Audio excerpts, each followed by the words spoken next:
I'm not here to make friends. Who are you? Are we sisters? I pushed them away. Are you Eden? I am here to save Silverpine. Trust her. I'm looking She's for a something. necromancer. Silverpine has a lot more No secrets one is than we dying on know my of. watch. I don't ask you about your cobblers. Doesn't affect me. Stay out of This my is life. definitely cursed. You don't have time for If this. you don't trust me, Is kill me anyone now. else having Keep visions? having Let's make this quick. weird dreams. What's in it for us? You can join us. For now. Welcome to the Storyteller's Nook.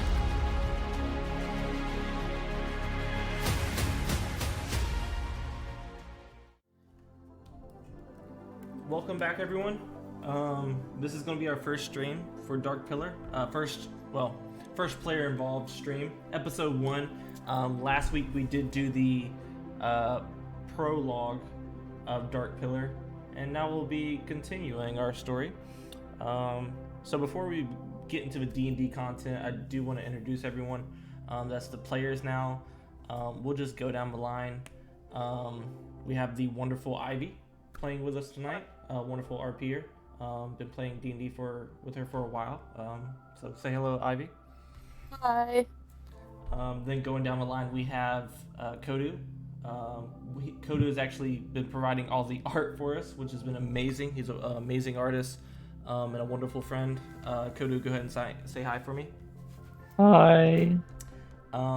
Third, but definitely last, we have Ben, who I've been friends with for a long time. It's your boy. And it's a lot of fun to have him here. Always last place, always chaotic. Osiris. After today's stream for this, you better be prepared to roll initiative. Just saying. Okay, we'll have to meet you in the parking lot then. And then we have Cyann, last but not least, an amazing player, an amazing friend. Go ahead and say hi, Cyann. Hello. And this is going to be our cast for the time being. We're going to be continuing down the path and the story of Dark Pillar, and we'll be seeing where it goes from here. Without further ado, you are walking down the street, and you're walking to an unusual place, but it seems familiar to you. And you're walking past the alleyway of a Storyteller's Nook. And as you round that familiar corner, you see its light glow from the outside, and you hear laughter and cheering. And you walk through those wooden doors that are somehow still holding on to the hinges, and you see Osiris, the book tender. But you're not going to be reading your own story tonight. You're going to be watching the story tonight, watching one unfold.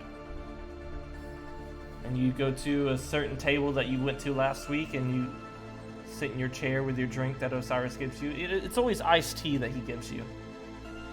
A sweet iced tea. You never ask for it, but he always gives it to you. And you sit down and enjoy the 4 players sitting around the table in front of you. Open up this dark, formal book with gold binding. And on the front of it is 3 triangles overlapping, all etched into the cover with gold. And you are sucked into the world of Kano, the world of Dark Pillar. And you fly over these beautiful landscapes, the Serpent Sands, of these small cities, and you're back in Silverpine. You're flying over the pines that made the Silverpine famous for their name. And you're flying over a swamp and a bridge house and over a roaring, clear river. And you're going over to some mountain ranges. And as you get closer to these mountain ranges, you see a keep that's been hollowed out through these mountain ranges, bored straight through the mountain range. And you see a stone sign etched into the front of it, kind of like an archway. That says Moongrave Pass. And this is where our heroes have been spending the past week or so, mushing through this keep, finding monstrosities and emotional damage and trauma. And now we're joining them back when they're finishing their journey through this keep. They're just finished killing Lieutenant Holt, Lieutenant Tara, and Lieutenant Xena.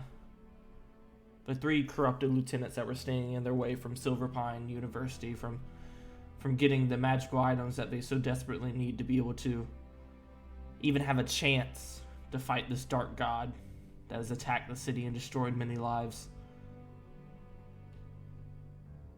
And they've just finished and walked to this beautiful stone room that has stained glass windows bored into it. They felt the sunlight. And there's a feeling of hope. There's a feeling of fatigue.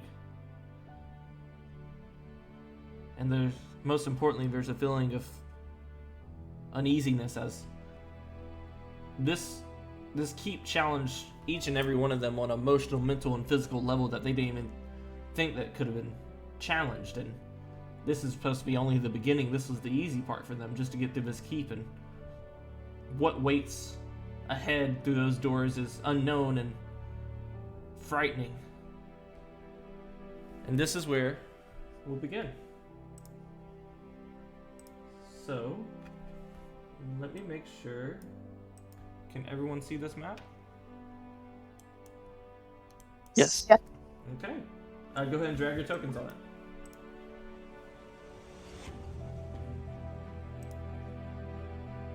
Okay.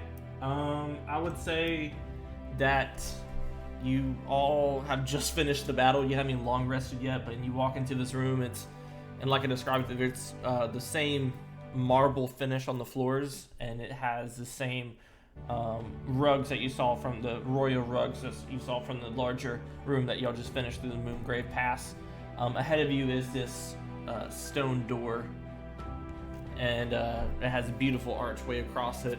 Looks like some elvish has been bored into it, and of course to your left and right are these stained glass windows that are giving off the reflection that you see on the ground. And there's a bunch of... It's confusing at first with the stained glass, but then you're able to look through it and see that whoever made these stained glass windows actually bored, since you're supposed to be underground, they actually bored holes through the mountain range so the sun can actually pour through these windows, and then they were able to set the windows up and everything. I would say all of you are pretty bad off right now.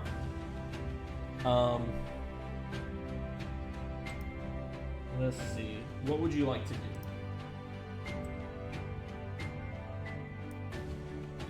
We should long rest. Okay. Y'all want to start a long rest?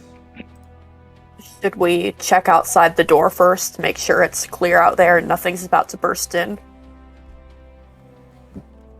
That's what I was afraid of. I don't want to check, and then, we're sprung into another fight that we didn't suspect. Oh, I'm so sorry. I forgot. For y'all to introduce y'all's characters. So we'll start left to right. We'll start off with Ivy. Please introduce Remorse. Yeah, Remorse is a tiefling paladin from the town of Drakegarden. She's nearly 6 feet tall with gray skin, hair, and horns, and she wears plate armor with colorful sashes all over it. She met up with the rest of the group after arriving in Silverpine and responding to the kingdom's distress call, and she's finding she has more personal ties to the kingdom than she first thought. Okay, alright. Cody, will you please introduce Foster Belrose? Okay. So Foster, he is a half-elf bard. He is from a city called Melon. He has come to Silverpine in a time of need with his traveling companion and only friend JoDargo. He's the edgy one. His hair is black as midnight. He has olive complexion. He has an average build, and the clothes that he is wearing, they look slightly ill-fitted, like he got them secondhand. And yeah. Okay, beautiful. Ben, please introduce JoDargo of the Serpent Sands. All right. Mine is JoDargo. He is a stoic 7'2" barbarian Leonin. He is dark bronze fur, seems coarse and almost hardened like actual metal, but it's actually just soft and greatly cared for whenever there is time for it. And he derived from the Serpent Sands, but due to his past, he's now found himself at Silver Pine. He's responding to a plea for aid with his fellow companion that he met in his travels, Foster. Perfect, perfect. Cyann, will you please introduce Sorrow? Sorrow is a tiefling necromancer from Drake Garden, and her visions have brought her to Silverpine. In the process, she's learned that she has long lost family. She's a scarlet in color, her hair is white as a magnolia, and it's long and untamed. Her horns are short and devil-like. Perfect. Okay. Now that we got that that out of the way, y'all wanted to long rest? Yeah. Okay. Please. we did have a pretty rough battle last. It was I can alright. speak for yourself. My health is pretty damn good right now. Okay. Yeah, well, I Yeah, have to. anything, Yeah, I didn't really know. struggle that hard. If anything, I'll stay watch first since I have the most amount of health right now, most likely. I still want to check outside before we settle down. Can't we go over to the other room that had like all the floors and stuff that seemed a bit more safe than this? This is where I carry it. If you want to, but I don't know if you recall from the last time, the door is actually wide open from the other room. Oh, right. Since Lieutenant Marshall did run off quite quickly, actually, once he saw that giant sword in the sky, the giant golden sword that seemed to be hovering overhead. So it's up to y'all. Does this door have like a little window on it, or is it completely solid? It's completely solid. It's a wooden door with iron reinforcements, like rivets. It does have a I can't think of the word, but it does have a reinforcement, like a metal bar that you can reinforce the door with to like make sure it's secure. If Remorse presses her ear to it, does she hear anything beyond it? Give me a perception roll. First roll of the stream. Woo! 13. Not great. With a 13, you think you hear the wind against the door, but you don't. You hear some sounds in nature, like birds chirping and stuff like that, which is jarring for you, at least, given that the fact that the whole time that you've been going through this journey, nature has kind of been obsolete, gone, and this is the first time. It actually takes you a minute with that 13. It takes you a minute to realize that it is the sounds of nature that you're hearing. And yeah, that's all you hear. Wind and birds chirping and some rustling, stuff like that. Okay. That's better than hearing the sounds of battle or monsters, so I'll consider that good. Okay. What would y'all like to do next? Foster, do you happen to have any more of that magic home of yours? Magic what? That magic home. You used a spell to create a little safe spot. Oh, JoDargo's not very good with the magic stuff. He only knows a little magic home. I see. Yeah, I can cast Tiny Hut. Okay. You want to go ahead and cast it? Okay, perfect.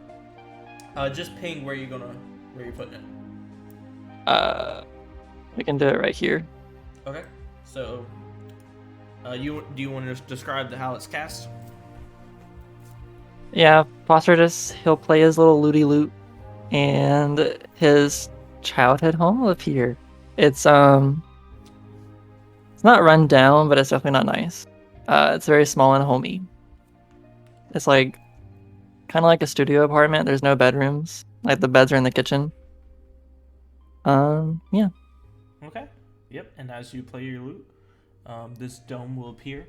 And I'm assuming everyone's going over there before he casts it, so they can stay in the dome.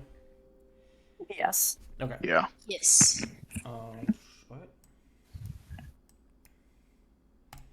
Thrax, your traveling companion, Private Thrax, is just... he looks emotionally and drained, pretty much exhausted to the point of almost passing out from what he just went through with basically fighting his abuser. So he is ready for some shut-eye. He hasn't really said much to y'all after the battle, after his final moments with Lieutenant Holt. But y'all, the dome will appear and Foster's childhood home will appear, and y'all are allowed to start y'all's long rest. Thank God. So, is anyone keeping watch, or is everyone just going to sleep during the long rest? JoDargo will do it since he has, at least I think he has most of my health right now. Okay, just know that it's gonna if you don't long rest, you're gonna be exhausted. I don't know if y'all are gonna switch off with shifts. We can switch off. Remorse can take seconds. Okay. So All right. the four of you, Thrax, Foster, Sorrow, and Remorse, will begin your long rest. JoDargo, what are you doing during your 2 hours of downtime? You keeping watch. So I'll go through and just, while they're sleeping, while no one knows that like what he's doing, he'll just remove his like mail armor and everything, and take care of his fur. Okay, like grooming it, basically. You're Yeah. like you're like just licking your fur, or what? Yeah. Okay. So if they were to wake up, they would just see you butt ass naked out of your armor, just licking yourself. Well, he has like the armor on. I like took off the armor, but not like the clothing that was underneath it. Okay. Okay. Give me a performance check to see how you doing. Oh no.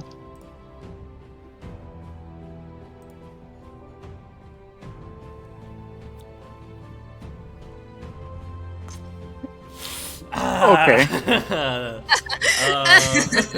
It's not looking good, Chief. I would say that you start grooming yourself, and then you start licking, and you taste some mud, and you realize, oh, maybe that's not mud.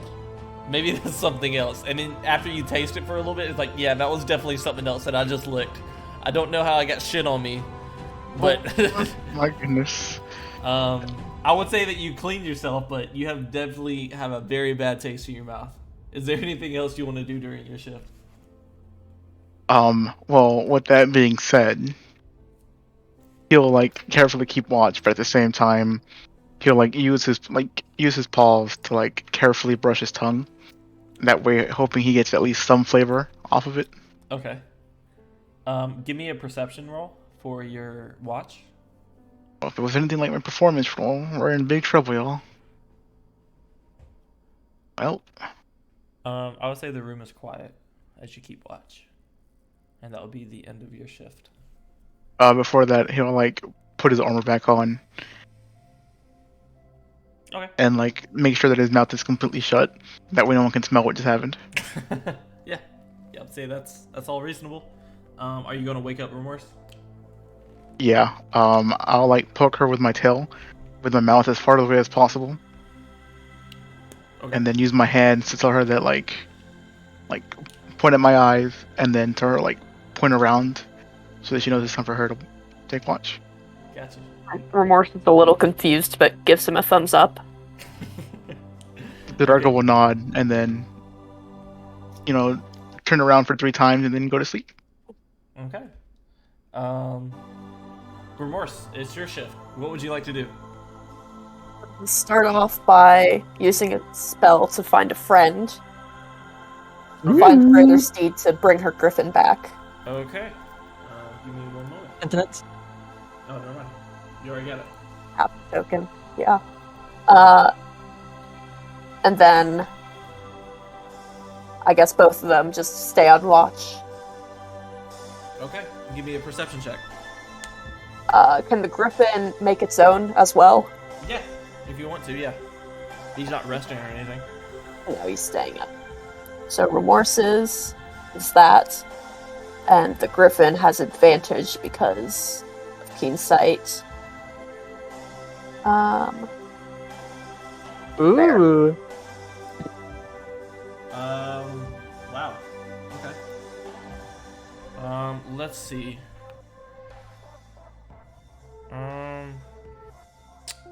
The room is completely clear with what you see. Your griffin does think they see shadows in the stained glass. Some like not shadows like directly behind the glass, but something. It's almost like birds are flying overhead. But it's a very large bird that seems to have just caught for a second since you got a 23. Just caught for a second a very large shadow flying over one of the stained glass things. And then every now and then, what's your griffin's name? Penitence. Penitence. Pentagon. Pentagon. Got you. Penitence thinks that they see birds flying through, and then it's just that one large shadow, and that was pretty much it. That's all that happens during your shift. Okay. That's a little unnerving then. Is there anything else you would like to do during your shift? That's it. Did anyone volunteer to go next, or does that finish off the night? Do we I think need you got- another watch? Yeah, I say you have one more watch to go. I can watch next. Okay. Then Remorse will go over and tap Sorrow on the shoulder Okay. and say, there might be something out the windows. Keep an eye on that. You said there was something beyond Like the windows. a big bird or something. Hopefully it doesn't notice where we are, but yeah. I'll keep that in mind. With that, Remorse will go to sleep with her griffin. Okay. I'm assuming you're all cuddled up with the griffin. Yeah, it's adorable. Okay, Sorrow, what would you like to do during your 2-hour shift? I'm just keeping an eye on the windows, just watching what Remorse has relayed to me. Okay. Go ahead and give me a perception check then. 8. The room's clear. You don't notice anything. You don't even hear any sounds besides the sounds of your sleeping comrades and your companions. Do me one favor, Sorrow. Oh god. Give me a Constitution saving throw. Okay. Nothing happens. Bruh. Sir. Well. You feel completely normal. Yeah, nothing. Your 2 hours goes by uninterrupted. Is there anything else you would like to do? No, besides that gut feeling leaving, no, nothing. Sweat profusely. I would say that's the end of the shifts, and all of you will awaken with a long rest. But it wasn't a boring night. I would say everyone had a vision, and tonight, what y'all don't know is that everyone had the same vision. It was more of, not as a vision, it was more of a continuation of still images. The first image you saw was a dwarf sitting on top of a hill overlooking some plains that seemed to go on for miles, and he is just plucking at his loot. The next image is the same plains and the same hill, but the dwarf gone. Next image is just a still image of the entire Silver Pine Castle. Next is a still image of the Archmage ruins, and you know it because there's been a small wooden sign that's been put up in praising of these ruins. But you see the ruins, and it for whatever reason it's not daytime in this one image, it's dusk. Next image is very, very far away. But you see the Silverpine University. And you see the stairs walking up to the huge gate that signifies the entry. And as you're looking at the entry and seeing your goal in sight, you're getting closer and closer to this goal. You see a figure standing in front of the entryway. And in this still image, as your eyes are adjusting to it, each of you have gotten quite well with your visions. It's more of just an annoyance at this point. It doesn't tire you as much or keep you out of breath. This figure is not looking towards you, but looking at the gate. And the next still image will be the same still image. It's almost like clay animation as you're seeing this figure put up his arm and then just put it against the gate. And his other hand is on his face, and it seems like he's weeping. And that is it. That you're done with your vision. Everyone's going to wake up to a long rest, and you are all rested and ready to move on with your life and with your mission. Was the figure just a figure? It didn't have any distinguishing features? Give me a investigation check. Investigation. Welp. I investigated the shit out of that. Give me a DM100. Oh. 74. It's close enough to 16. I got it. It is within 5 of 69, the magical number.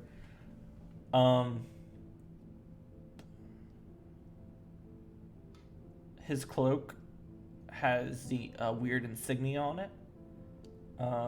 Using some critical thinking skills that Foster's so blessed with, you think that is the insignia of the university. And looking at him more, he's missing one shoe, his right shoe.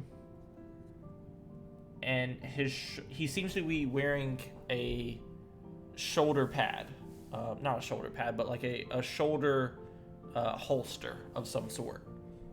You can see it wrapped around. You can only see the back of him. You can see it wrapped around.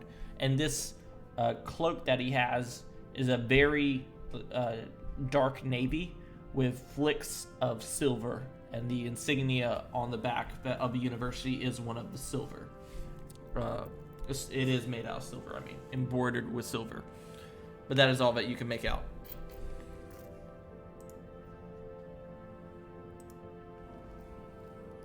But yes, each of you did have that same vision. I would say what I just described, only Foster knows of. Oh. Okay. Unless he wants to say it, of course. What would you all like to do?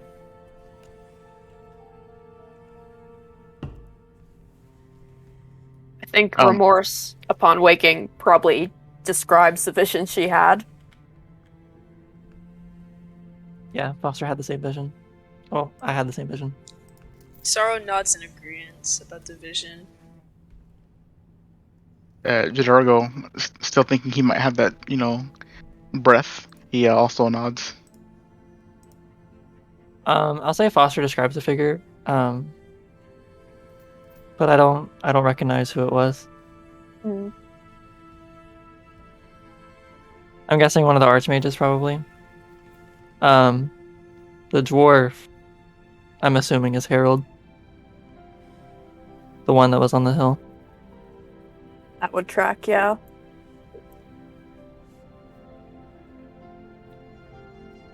The figure that was at the gate, were they roughly human-sized, or Roughly, yes. like not obviously a dwarf or halfling or something? No, they were not a dwarf. They were regular human size. Mm. Well, maybe it's someone we'll meet there. Or just another ghost, like they so often seem to be now.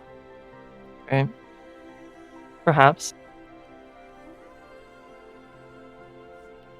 You'll see Thrax yawn, well not yawn, but stretch, as he's getting up. Oh wow, I forgot how to do the Thrax voice. You can never forget. Um, It's in your bones. oh man, I should have practiced this. Are y'all ready? Y'all ready to go on? Y'all ready to get this train moving? Yes, there goes Drex. Did you have a vision, Thrax?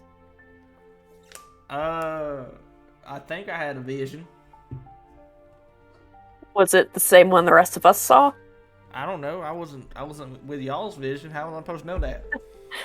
Remorse re-describes the vision she had to Thrax. No, I didn't see that. What'd you see? And his face will kind of like fall. I saw Commander Showa, and he was fighting something, and he was losing.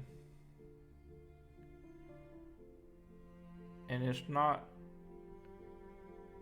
I could tell that the battle had been going on for some time. Last thing I saw in my vision was a bright yellow flash. And that was it.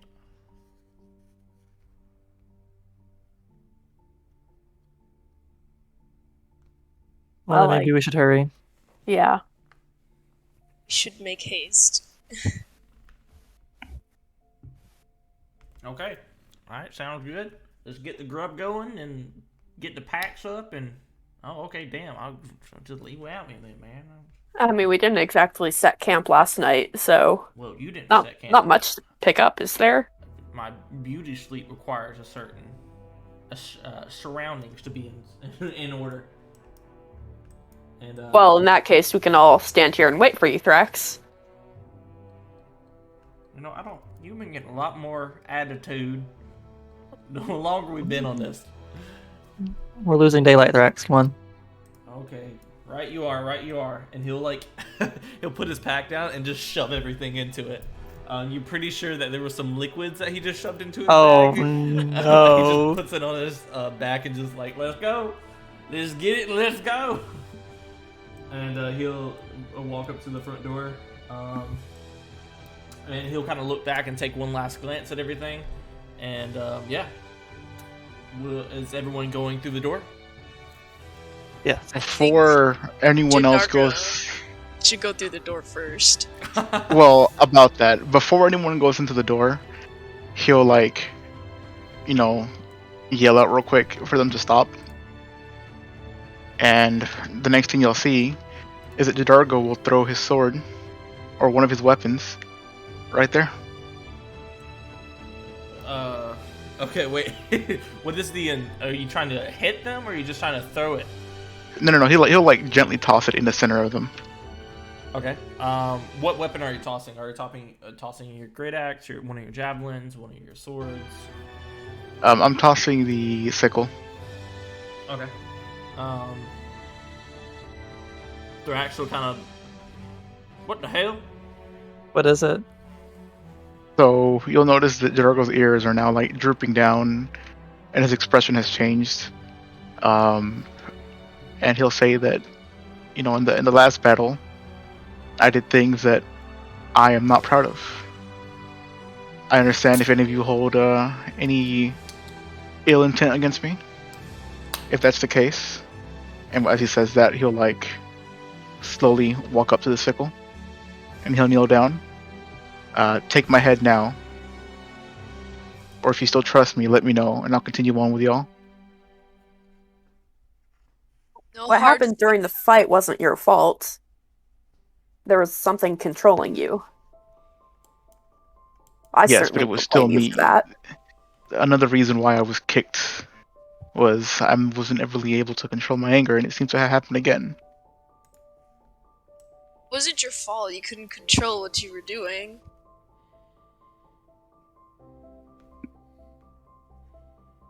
Foster, Whatever happened Thrax. during the battle is all the more reason we need to hurry, so we can beat whatever's doing all of this.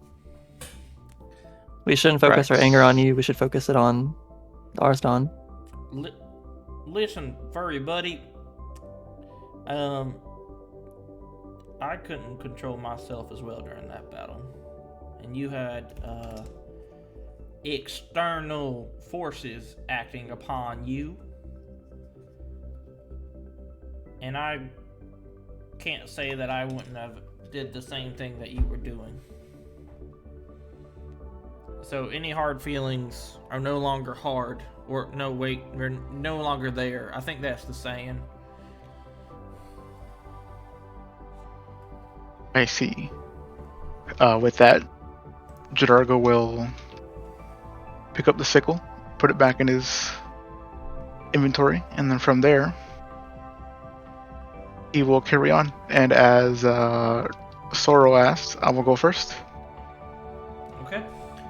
Give me a pure strength check as you're pulling open this heavy door. Oh, no, boys.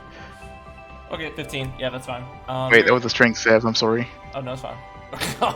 Yeah. Yeah, you're able to yank open this giant wooden oak door that has iron rivets on it. And as you pull it open, daylight floods in. And as you continue forward, we're going to go to a new map. Ah, yes, the vitamin D. Yeah. Vitamin D.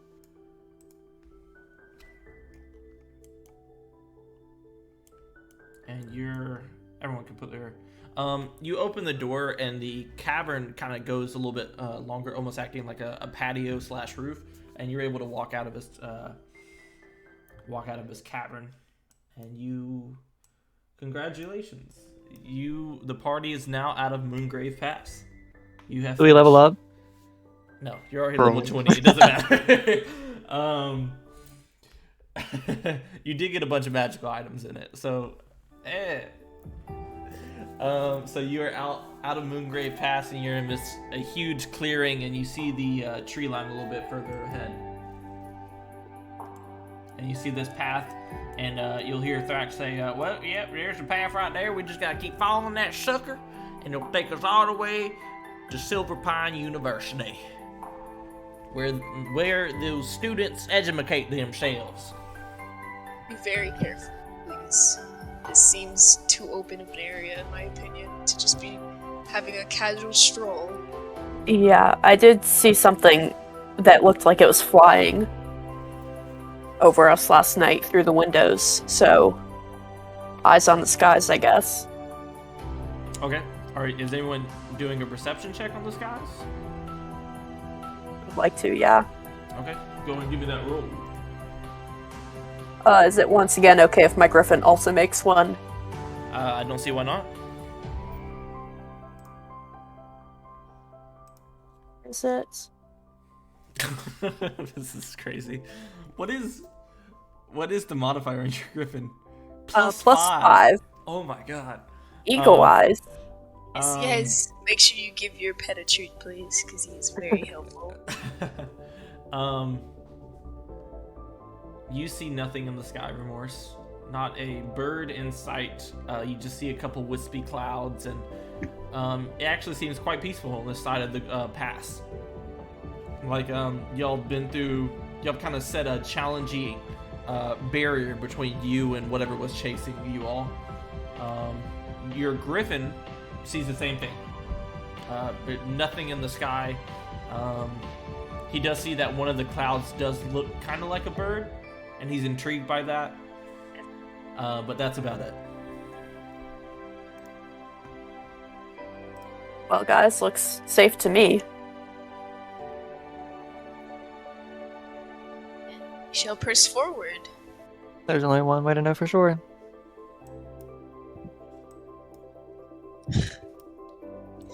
And I want to say, as you're walking along, it's peaceful. It's nice. It's the ground's not very what do you call it? Hard to move around. It's very flat terrain. The path at the very beginning up here actually has some of the like cobblestone built into it before it goes down into a dirt path. And I would say we're gonna stop right when everyone gets to the edge of that path, as y'all do notice something happening. I'm gonna have everyone give me dexterity saving throws Bruh. as what seems to be an earthquake starts happening. Did I make it? Foster, actually, no, you didn't make it. You got too high of a dexterity check. No. I would say everyone is able to keep their feet. Foster is like levitating with the 29. Sorrow, you kind of fall to the ground a little bit with an 8. Fall on your rump. And as everyone's looking back, trying to figure out where this earthquake is coming from, you look back at the mountain range, and this is not a natural occurrence. As you can see, the mountain range is splitting in half. It looks like the I can only describe as a Ford Escalade.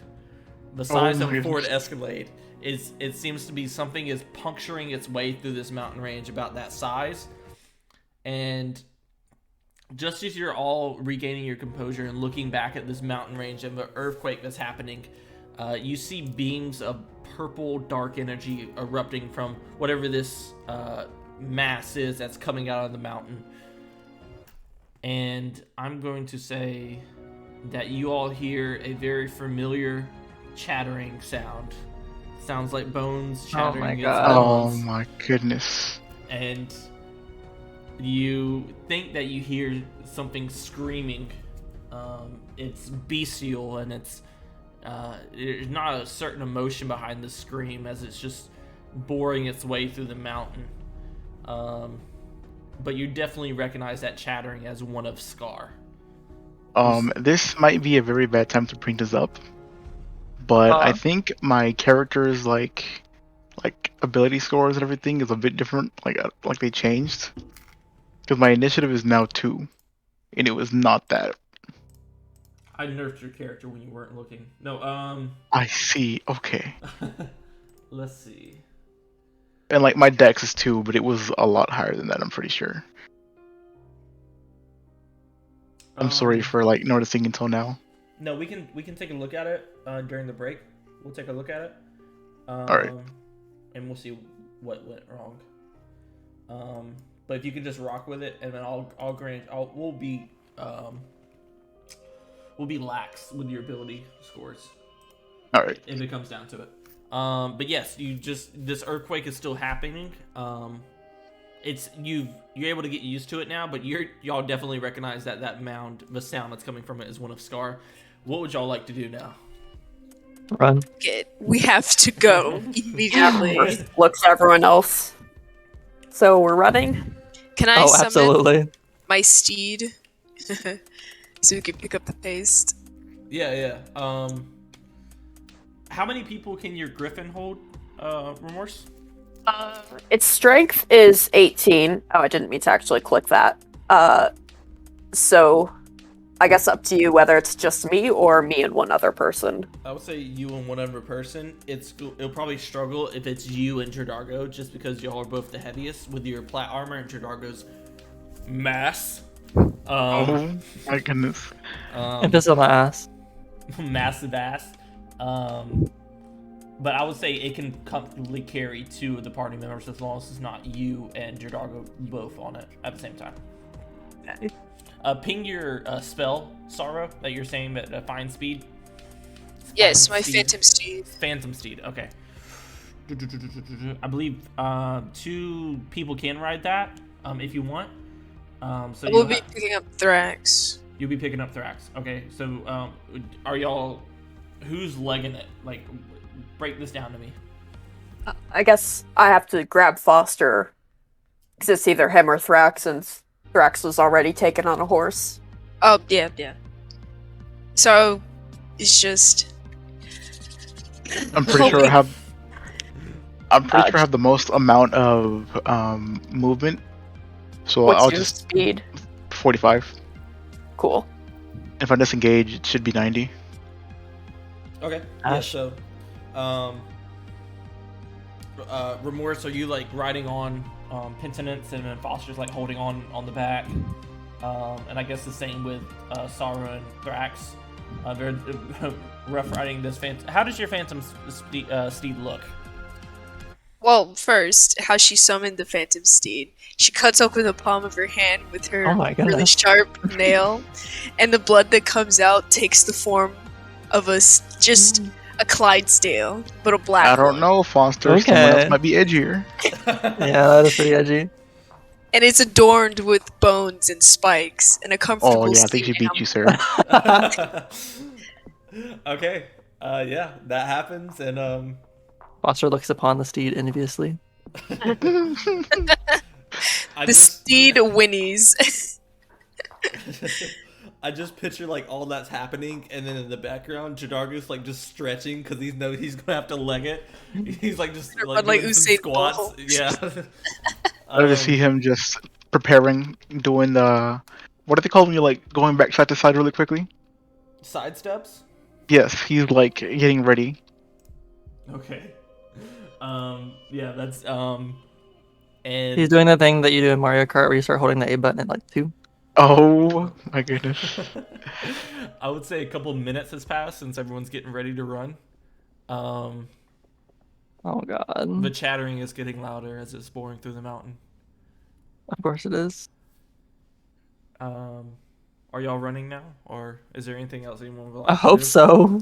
Yes. Does anyone know a spell that might distract him for a few minutes to give us a better lead? I can cast Major Image. I could do. Okay, what do you...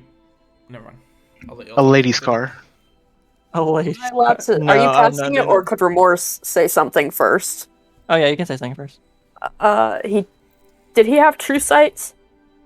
Can he see through illusions? I think he does, I because think he remember we were does. invisible and he was like... Yeah, he saw them while seeing they're us. invisible. I don't have anything then. I could try... Let me read the spell first. Yeah, I'm going to do Summon Celestial. Bring up an angel that can... Well, I'll instruct it to stay back and try and hold Scar back however it can. Okay, tell me how that looks. She raises a hand, it starts to glow, and a beam of light shoots down from the sky and forms itself into an angel in plate armor, kind of similar to her. Okay. The rest of you see this beautiful celestial angel form, and it's going to wait for its command as it looks towards Remorse. She says, hold back the monster for as long as you can. Okay. Would anyone like to do anything else before running? No. My Run. Phantom Steed is just nervous in anticipation. Okay. Yeah, so I guess y'all walk me through this. What are y'all? Who's in the lead? What is the? Are y'all just like going as fast as y'all can, or? Well, of course, we're booking it, sir. Okay. I mean, I would say Remorse at least is only going as fast as the slowest person. So, I mean, we don't want to split up too much, right? Right. So me and Thrax would take the lead then, since we were on the horse. Okay. I am gonna have I'm gonna have Sorrow give me an animal handling check. Remorse, you're probably not gonna need anything. And then JoDargo, give me a performance check, because you're literally like just legging it while they're actually riding pets. Not again. Oh my god. This Clydesdale is about to buck us off immediately. Oh, thank God. It's better We than I have thought it to would get. get moving now. I would say when you're first trying to get on the Clydesdale, it bucks both of you off because it really doesn't like two riders. And then after I'm gonna have. Give me one moment. It's been a while since I pulled through these character sheets. I would say Thrax goes up to the horse and kind of like starts petting its mane and petting its neck and kind of and then y'all Bones. you're both able to get on it with his 15 of animal handling, and he'll kind of like, hey, Sorrow, let's go and get Sorrow, let's get. And then I guess the chase will begin. I would say that it's about. Actually, this is not. Let me change the music because we don't need peaceful music now. We need terror music.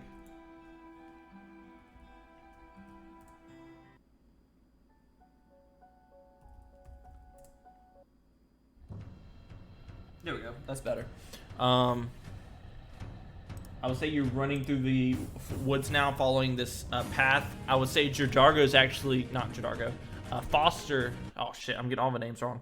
Thrax is on the horse since he had a better animal handling check. Sorrow's holding on to Thrax, and he's leading this horse. He's on the point, leading y'all through the path since he knows it better onto the university. Penitence, the Griffin, that Remorse and Foster are riding, are actually lagging behind, trying to keep up with JoDargo as he's running full sprint. With his 15, he's able to keep up, but he is looking exhausted. I would say y'all maybe get a mile down the road before y'all hear the earthquake stops, because you can still feel the vibrations of the earthquake, and this huge scream happens. And it is this, it's not a humanoid scream, it's not a bestial scream, it's just a scream of pure joy as it is finally bored through this mountain. And I would say you all are extremely frightened by what that scream means, and I'm going to say 15 to 20 seconds later, you lose connection to your angel Remorse. Yeah, that tracks. It is like you get a sense that it tried to attack, and then it's just gone, evaporated. Yeah. And then I would say even a mile, you still hear the faint, it's almost like a clock ticking in the background. You hear the chattering of teeth, bones. It's almost like white noise very far into the background. If you focus on the noise, then you can hear it getting closer and closer. But as right now, the noise that you're focusing on is your own breath and the footsteps of all of you running. And we're going to go down to another path.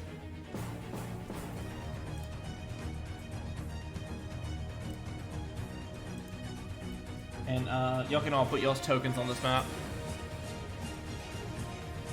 Can we put our tokens on the next map?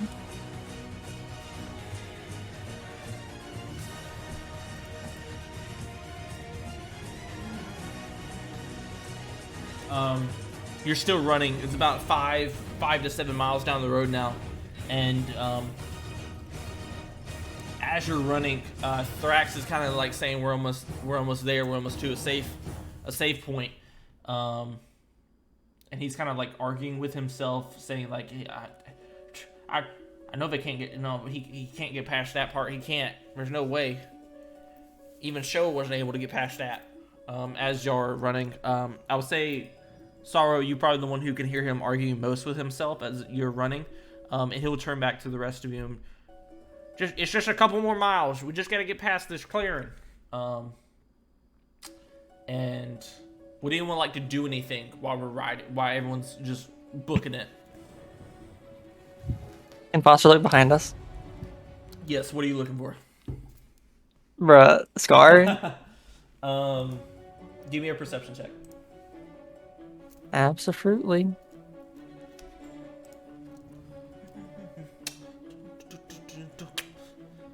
I don't know if you've ever looked through the woods, but if you're really focusing on the woods behind you, and at first it just looks like nothing's changing, and then it's almost like a speck way off because the ground is so flat here. The forest, you can kind of see a long way through the forest if you're able to get a clearing through the trees. And okay, now you're pulling out feats for me, or backgrounds. I'm sorry. Mm-hmm. you're able to see what looks like to be a mass knocking down trees behind you. It's about you would project using your background as an outlander that it's about 1.5 miles away. Gaining fast. Can we make this thing go faster, please? JoDargo, you've run about 6 miles now. Give me another performance check. Oh no.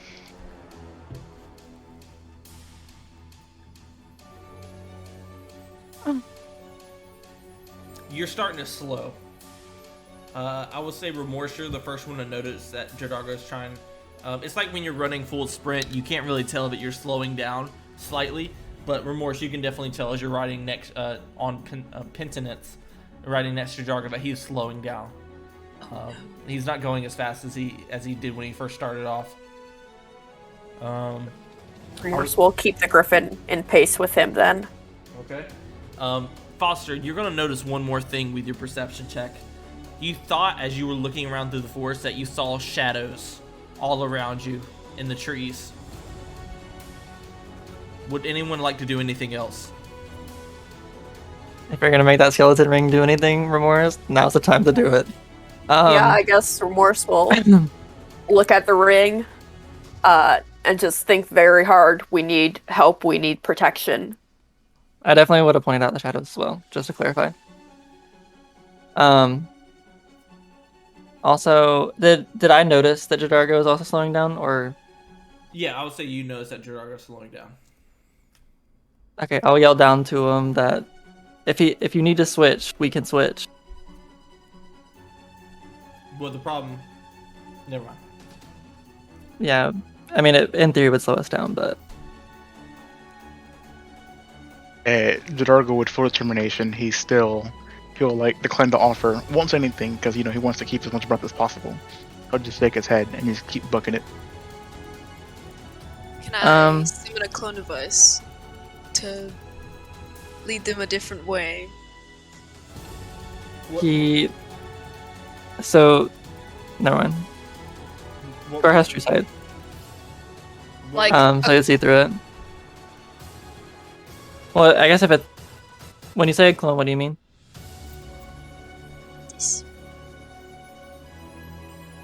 so I could like summon just like a clone of the steed, me and Thrax, and have it go another direction. Check the casting time on that spell. Yeah. Well, also, it it's takes 120 days to mature. Oh, never mind then. That plan is out the window. I will expend 1 bardic inspiration for JoDargo though. You get something, a d12 to use on your ability checks? Question mark. All right. Yeah, ability checks. Ability checks, attack rolls, or saving throws. Okay, I haven't messed up yet. I'll keep that with me though.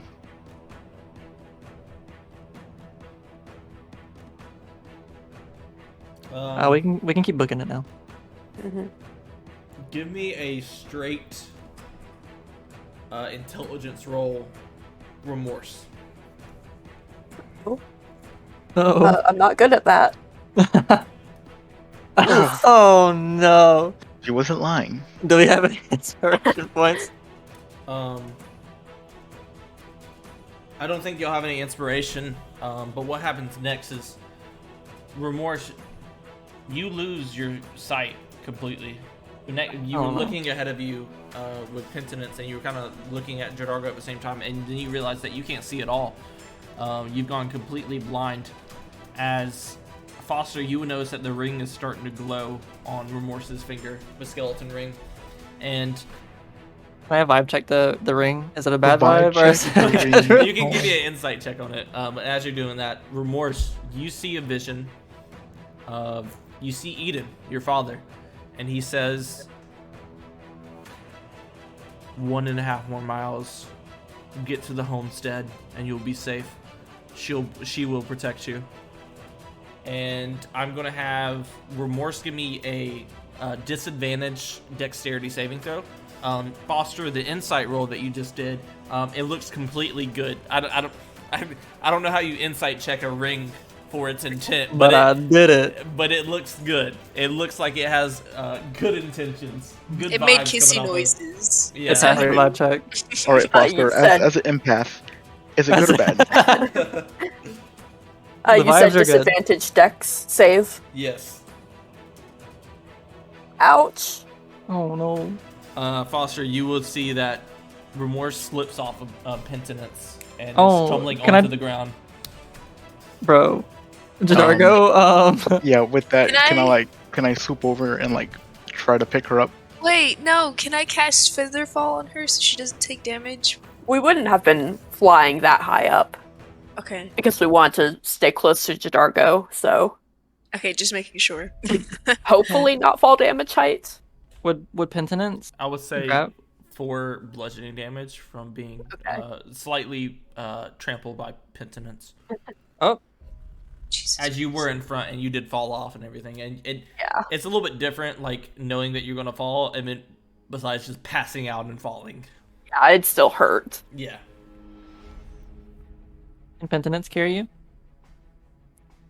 Huh? Like with his talons? That's up to the DM. I would hope it would care enough to try and swoop me up. It's my animal, but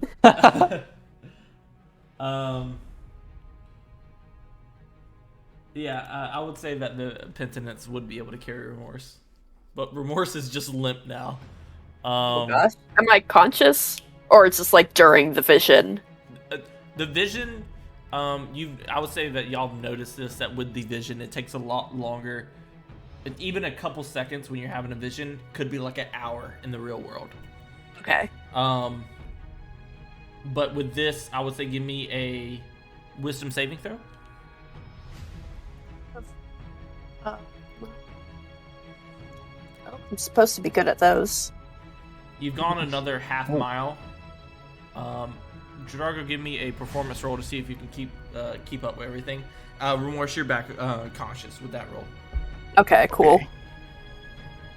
Here goes. JoDargo trips. Okay, wait. Can you use a D12? Was that a saving throw or no? That wasn't a saving throw. That was just. You can use it on ability checks. Yeah, you can use your bardic inspiration now if you would like. 1d12, right? Yeah. Oh Nice. wow. Nice. I would say you're able to keep your feet. You stumble for a second. You're still slowing down though. You're not in the clear yet, but you're still slowing down as you're running. It's been another half mile. And Foster, you notice that this mass is boring through these trees at an incredibly fast rate right now. It is catching up. As JoDargo is slowing down, and the shadows that you see out of the corner of your eyes seem to be multiplying. You see hundreds of shadows now in the trees. You're not able to make out what they are. The skeleton ring is still glowing. Remorse, as you're being carried by Penitence, and Thrax is Thrax is slowing down the horse now that Sorrow has summoned, and Wait, how is he slowing it down? he's at the reins right now. He's the one at the reins since you got bucked off at first. He was the one who made an animal handling check. Oh, okay. What's Can I control the weather to possibly slow him down, like Scar or whatever? Do you have a spell? I do have control weather, but I don't know if it'll work. I would say talk to your teammates and see. What do y'all think? At I this, can do it at up to this 5 rate, I miles don't. radius. What weather options does it give you? I To honestly control don't the think any weather of them will. 5 miles for the I duration. don't think any of them are gonna slow him down, but would you be able to cast it without hitting us too? Yeah, I could. Is there one for like ice or something? A blizzard, yeah. Actually, But can it freeze the ground in time? I don't know if it'll freeze him entirely, but it'll probably slow him down. Yeah, but I don't know if the radius. I feel like the area of effect isn't. It won't be beneficial to us either. Like it's gonna be negative on us as well. if we create like a bad weather condition. Can I cast Greater Restoration on JoDargo to eliminate his exhaustion? Yes. Okay, then I'll do that. JoDargo, get close to me so I can touch you. Not like that, but a tap on the shoulder. Excuse me, what? Come I will back here away. so I can tap your shoulder. Your shoulder has been tapped. You are now not exhausted. I knew it. He was still mad at me. JoDargo, your speed is picking up as Foster casts Greater Restoration on you. I would say y'all are back at y'all's initial speed, but even at y'all's, and you're able to get further than y'all think. But this mass is still, the chattering is growing louder and louder as it's catching up to you. What would y'all like to do? I don't know. That weather option sounds kind of viable. I mean, he's so close to us that weather might not have, like, time to slow him down before he's out of its effect. I would say he's about a mile away, for reference.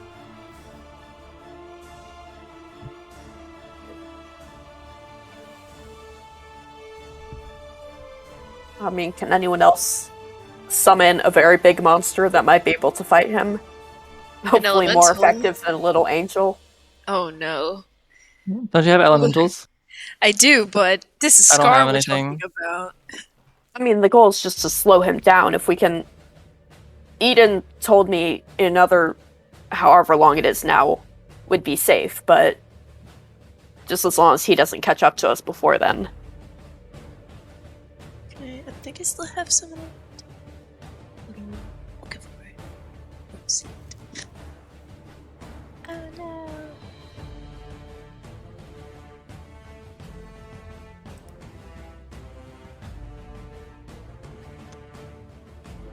I'm not finding it. I don't think I have it anymore. I don't see it. Nope.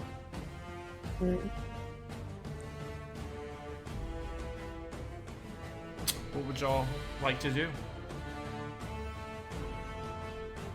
Oh, I did not mean to do that. Guess, failing any barriers we can create between us and him, just keep running. Wait, I can Last summon a line. wall of fire. Maybe Not- that'll... I mean, I don't know for sure, but he's probably fireproof. I mean, that sounds like the kind of thing he'd be, right? Oh yeah, absolutely.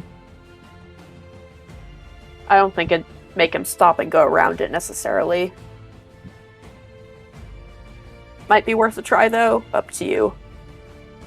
The chattering is getting louder. You're about I'll give it a shot. We don't have much time. I will cast this at level 6. Directly behind us. Okay. Describe the spell for me.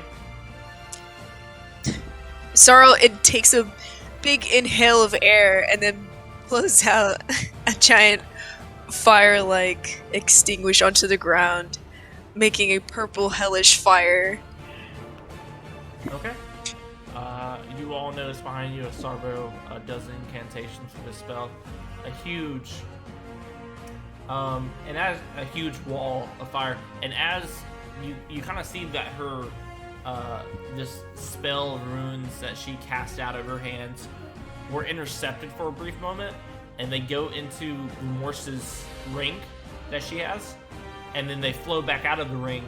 And this, you were expecting a huge wall of fire, and sorry, you've cast the spell a couple times before, and as you cast it, it is about 10 times as big as when you have cast it before.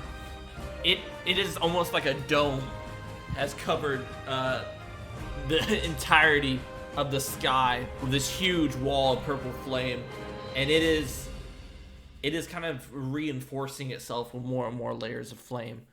And you hear a scream, and you think maybe that will slow down Scar with the reinforcement from Eden's magic. And y'all Sorrow thumbs up. Yes, that's a nice change of pace. Alright, let's make haste quickly, my friends. and y'all will continue riding through this winding forest path. Does anyone want to do anything else while you're riding? No. I'm giving Remorse a thumbs up as well. Because finally, that ring is doing something. Take advantage of the situation. Let's book it. Yes. Okay. Could I put my griffin in charge of keeping an eye on the path ahead of us, just to make sure there's nothing in our way? Yeah. Everyone's running now. Everyone's good. Well, not everyone. Penitence, I guess, is still holding Remorse in his claws. Foster's riding on top. You got Thrax and Sorrow riding her steed. JoDargo is just getting in some cardio in, just doing some sprints. In his head, all he thinks is leg day, leg day, leg day. And y'all will continue. If no one else is doing anything else. Nope. Okay. You will come out of the path and come into this very large clearing. And as you're coming into this clearing is opening up, you will feel a couple spells being cast. And those spells that are being cast are Dispel Magic. Uh-oh. A Dispel Magic will hit the steed that Remorse was, not Remorse. Sorrow and, it's been a while, so I'm having to get everyone's names back in order. Sorrow and Thrax were riding, and they will have Sorrow, give me a dex check as this horse beneath you disappears. There's going to be a Dispel Magic on Penitence as well, and I believe it's going to automatically succeed with this effect. So Penitence is going to disappear as well. Remorse, give me a dex save, and Foster as well. JoDargo, nothing happens to you. As you just come in, and then you see your two companions, well, not your two companions, the two escorts disappear. And I would say Sorrow takes a little bit of a tumble. Thrax is able to kind of see it coming and is able to land on his feet, as are Remorse and Foster. The way the horse disappears, the blood goes back into my hand and it heals my palm again. Okay. That's pretty edgy. But someone just casts Counterspell on your things, and you starting to look into the trees, and you start seeing these dark figures all peering up around you. And Thrax is actually going to immediately land on his feet and keep running. And you see what would y'all like to do? Run. Yeah. Okay. And at this point, I'm gonna have everyone roll initiative. Oh my god. Oh boy. Thrax got a 17. Remorse has a 21. Oh, Foster. Okay. 21.14. Okay. It's based on dexterity, so what's your dex? 18. Then you would go before me. Well, you had the I have a 0.14. thing for this. Yeah, because 1-4 is my dex. So I have It's for this. tie breaking. Oh. Okay. Yep. You get an advantage on yours, JoDargo. Does not matter. Oh, okay. Even with the two boys. So between Foster and Remorse, who wants to go first? I'll give you the option. I'm going first. Do it. I'm going firsty worsty. Okay. So that brings us to. Wait, how are they going first? They're not. I was just between the two of Oh. them who was going Oh. first. Oh. I see. Let me get this initiative down. Sorry. And then Thrax is next. And then. Huh. That's funny. JoDargo, what would you like to do? Actually, let's take a quick break since it's 11:30 now. Let's take a quick break real quick before we continue on. Just a quick intermission. Intermission. Intermission. Yes. Bathroom break, snack break, whatever you want to call it. JoDargo, you're up first. We're in initiative. What would you like to do? I would say you're in the back of the pack right now. Well, I would like to know what are we attacking anything or what's going on? The only thing that has attacked you is 2 counter spells that affected both of the Phantom Steed that Sorrow had created and Penitence, Remorse's Griffin. Well, before I do anything else, Spell magic. alright, before I do anything else, JoDargo will kind of laugh and say, "Heh, your silly magic won't help you now, huh? Leg day every day." Bruh. And with that, he will run up to the group. 45 feet. And then, just in case, he will begin to rage. Okay. That brings us to Foster's turn.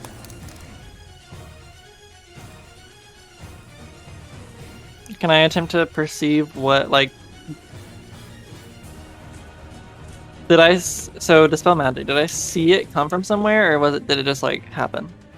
I would say that you were too busy looking behind you to see where it came from, but if you want to give me a perception check now, you can. Oh, yeah, absolutely. Come on, plus 14. Hundreds of shadows are in the tree lines around you. We're in the trees.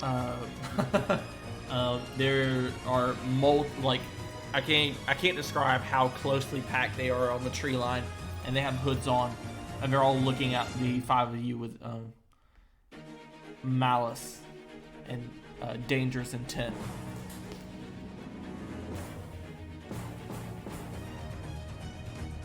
You also, with a 27, you hear that the chattering is picking up again.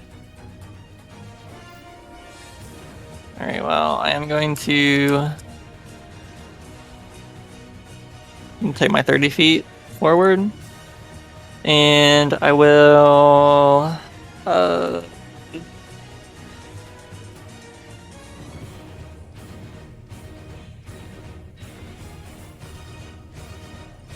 can I take Can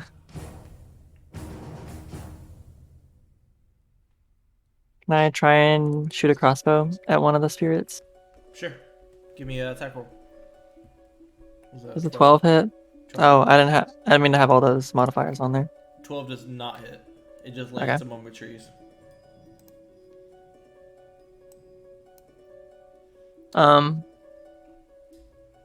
Bonus action, I'll cast Spiritual Weapon. Foster will take his flute out and play a little melody into it, and then flick it, and then his spiritual weapon will form in the flute. Okay. Anything else? No, that's it. That brings us to Remorse's turn. Is Remorse able to tell? Does it seem like Scar's bypassed the firewall at this point? No. It seems like he, from what you can tell, he seems like he's just now reaching the firewall. Oh, okay. Well, I think Remorse probably still assumes he's the biggest threat right now, so she is going to pull out the big guns now and activate Angel Wings. Okay, and how does that look? I think she pauses for just a second to focus, and then 2 big gray bird wings pop out of her back. And she's glowing ever so slightly too, probably. And after that, she is going to bonus action cast Branding Smite. Bring out her glaive, put a hand to it, it starts glowing too. Okay. Then, what is my speed now? 60 feet. I will move a bit far up. And that's all. Okay, that brings us to Sorrow's turn. Okay. Sorrow will move 25 feet next to Thrax and kind of just survey everything around her. The fact that there's spirits also trying to stop us is kind of obscure since we're so close to the academy. Okay, would she like to do anything else?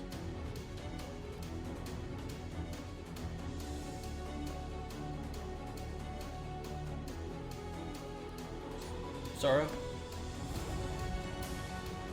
Yeah, that's all she'll do. Sorry. Okay. Thrax is just gonna keep trying to run forward. He's gonna run next to Foster, and then he's gonna stop because right before in this path, figures are gonna start appearing, and they're still in the shadows. Did that work? Oh no, it didn't work. But they're just sitting in the shadows, and you can't really make out their figures, but you do hear some hissing happening. And then as your attention is at these 4 figures that are standing in the shadows, one's gonna a dark pillar of smoke is gonna appear behind you, Foster, and you're gonna see the vampiric-like figure appear right behind you. And then more are going to start appearing. One behind, next to Remorse. One next to Sorrow. And 2 of them are going to appear right next to JoDargo.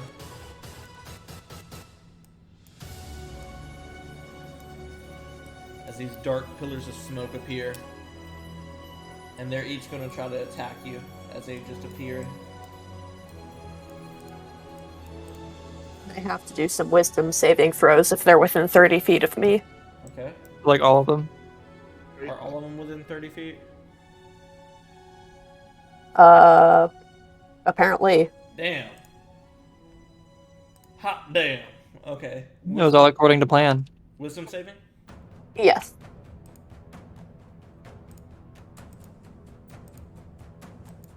None Those of aren't them. great. My spell save is 17, apparently. Okay, Whoa. so they all have to try to run away from you? They are afraid of me, yes. Okay. So I'll say this guy is just going to run straight away from you. And run into JoDargo. And he's going to try to hit JoDargo.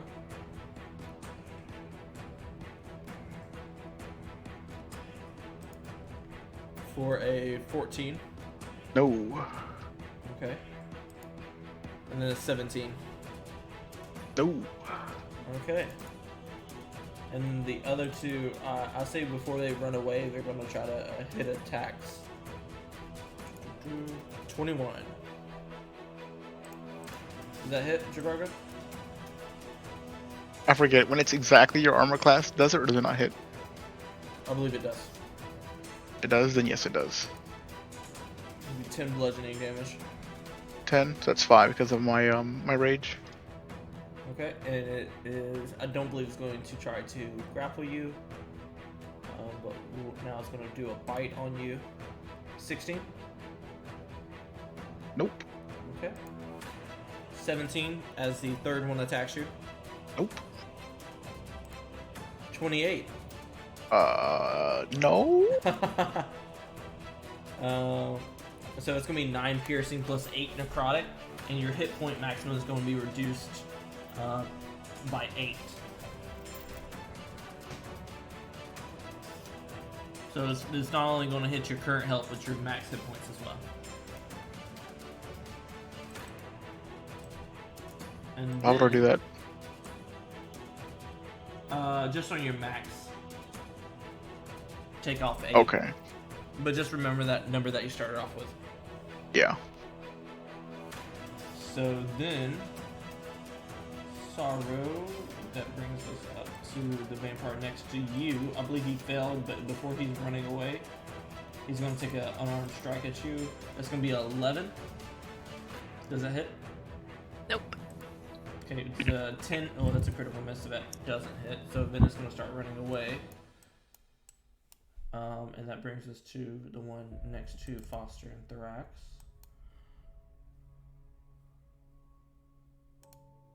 Does a 14 hit, Foster? It does not. Does a 21 hit? Yeah. That's going to be 7 piercing and 10 necrotic damage. And that 10 necrotic damage that you're going to take is going to be taken off your max hit points as well. And the vampire's going to start running away. But, Can I make an opportunity attack?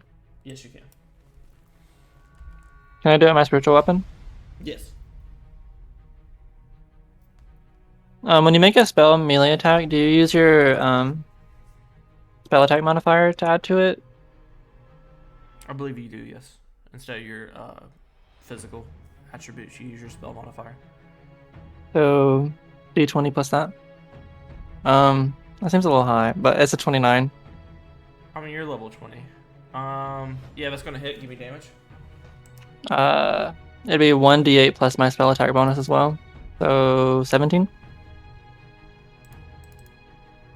Oh, it's radiant damage, by the way. Okay. It's going to take a good chunk, but he is still up. He looks very hurt.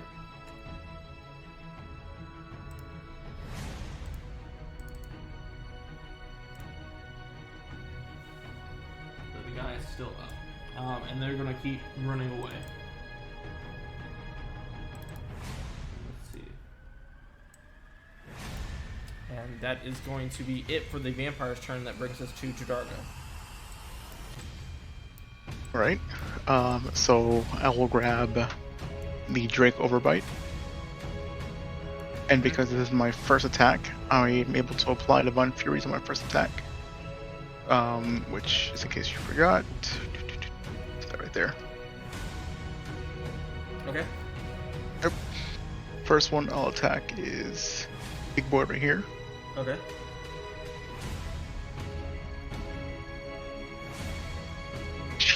Christ. It'll be a critical miss, so it's not going to hit.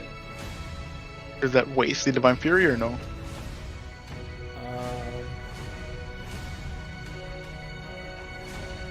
So I didn't really hit him, I just missed him. Yeah, I would say it doesn't waste it. Okay, I'll go for him again. Or actually,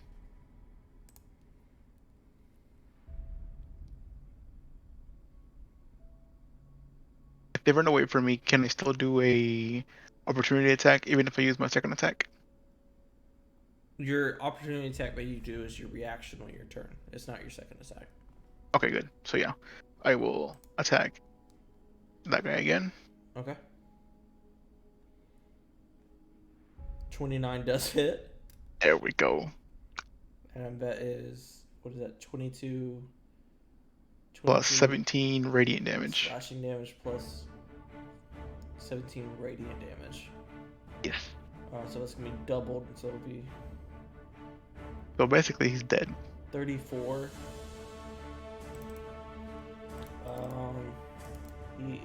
He's looking hurt, but he is still up. Okay. From there, can I use this as my bonus action?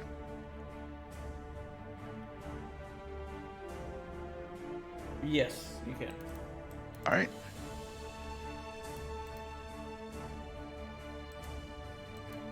Oh wait, it was only 3 of them. Yeah. So 6, 8, and 3. They all fail because it's 8 plus my proficiency plus Constitution modifier. Okay. They would fail. Okay. So they all three have to run. Okay. Do they run on their turn or they run immediately? I think they run on.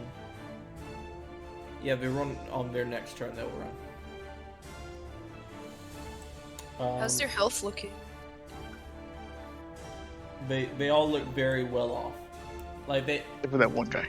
The two that y'all have hit look injured, but they're still looking. We're not looking near death.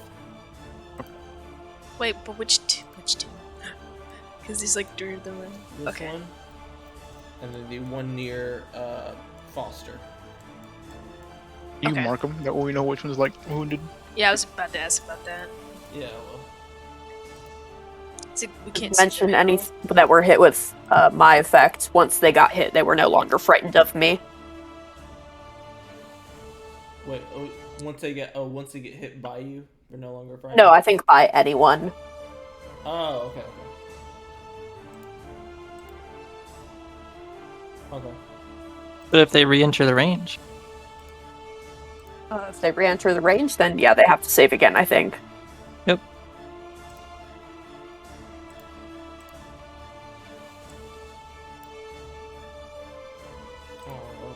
stupid.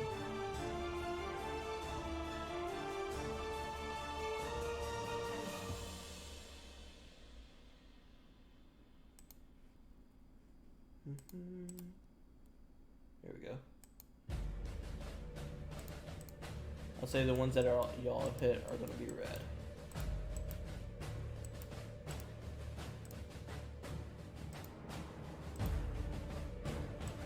Okay.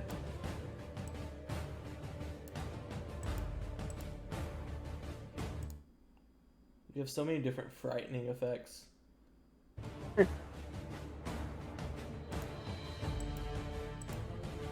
These three are frightened by JoDargo.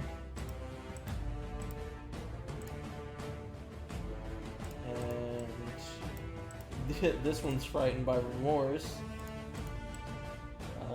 And this one's not frightened by anyone. So we're all good. Is that it for your turn, JoDargo? Yes, it is. Okay. Then that brings us to Foster's turn.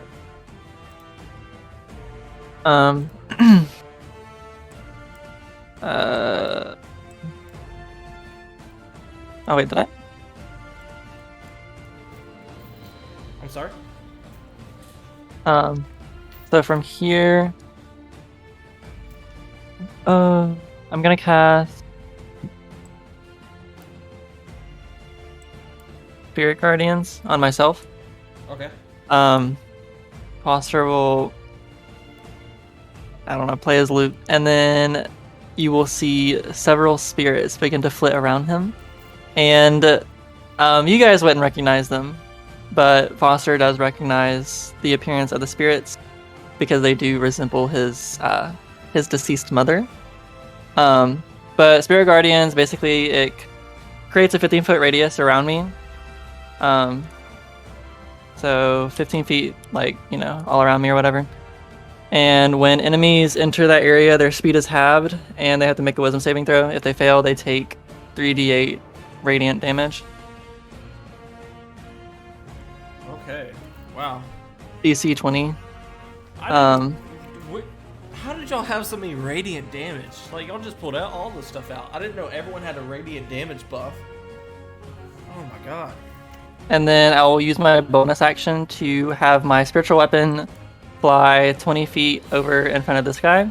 Uh-huh. And then I'll make another attack against him. Okay. So give me that So, natural 20, if it matters, plus 12. That is definitely gonna hit. Go ahead and give me double damage for everything. But do I apply my modifier twice or just once? What do you mean your like the modifier to hit? No, because the damage is 1d8 plus my modifier. Yeah, I'll say plus your modifier as well. So, 32. Is that radiant? Yeah. How do you want to finish him? Just a big old slash across the chest. Okay. The rest of you will see Foster's spiritual weapon slash this vampire's chest open, and behind the slash you will see just a void where his his blood's supposed to be, and he will scream in pain, and he will disappear into smog and float through the wind, and that vampire is gone. And then I will take I haven't moved at all this turn. I'll move 30 feet ahead. Okay. Actually, can I take that back? You saw what was up there now? Yeah, my like thing was scrolled down, so I didn't see them, and then I scrolled up to see what was ahead. Okay. If I can, I'd it's cool. recommend you move over here, sir. It's fine. You can move back if you don't want to. I'll permit it, as you did like 60-something damage to my vampires in one turn. He's fine. That's fine. Oh, he's Girl, not. they were doing damage to me. They did 17 whole hit points. Okay. Okay. I don't have a lot to be sparing. Shit. Apparently they don't have a lot to be sparing. The way y'all are They have- dealing with them. First of all, do you see how many there are? It'll be fine. I'm done with my turn, by the way. Okay. Remorse. The paladin. Remorse is going to spread her wings and fly over here Okay. and start stabbing at this vampire with her glaive, and it has advantage because he's so frightened. He's so scared. 25 will hit. 25 hits. I really thought forgot how broken y'all are. We're level 20. Plus 16. Oh lord.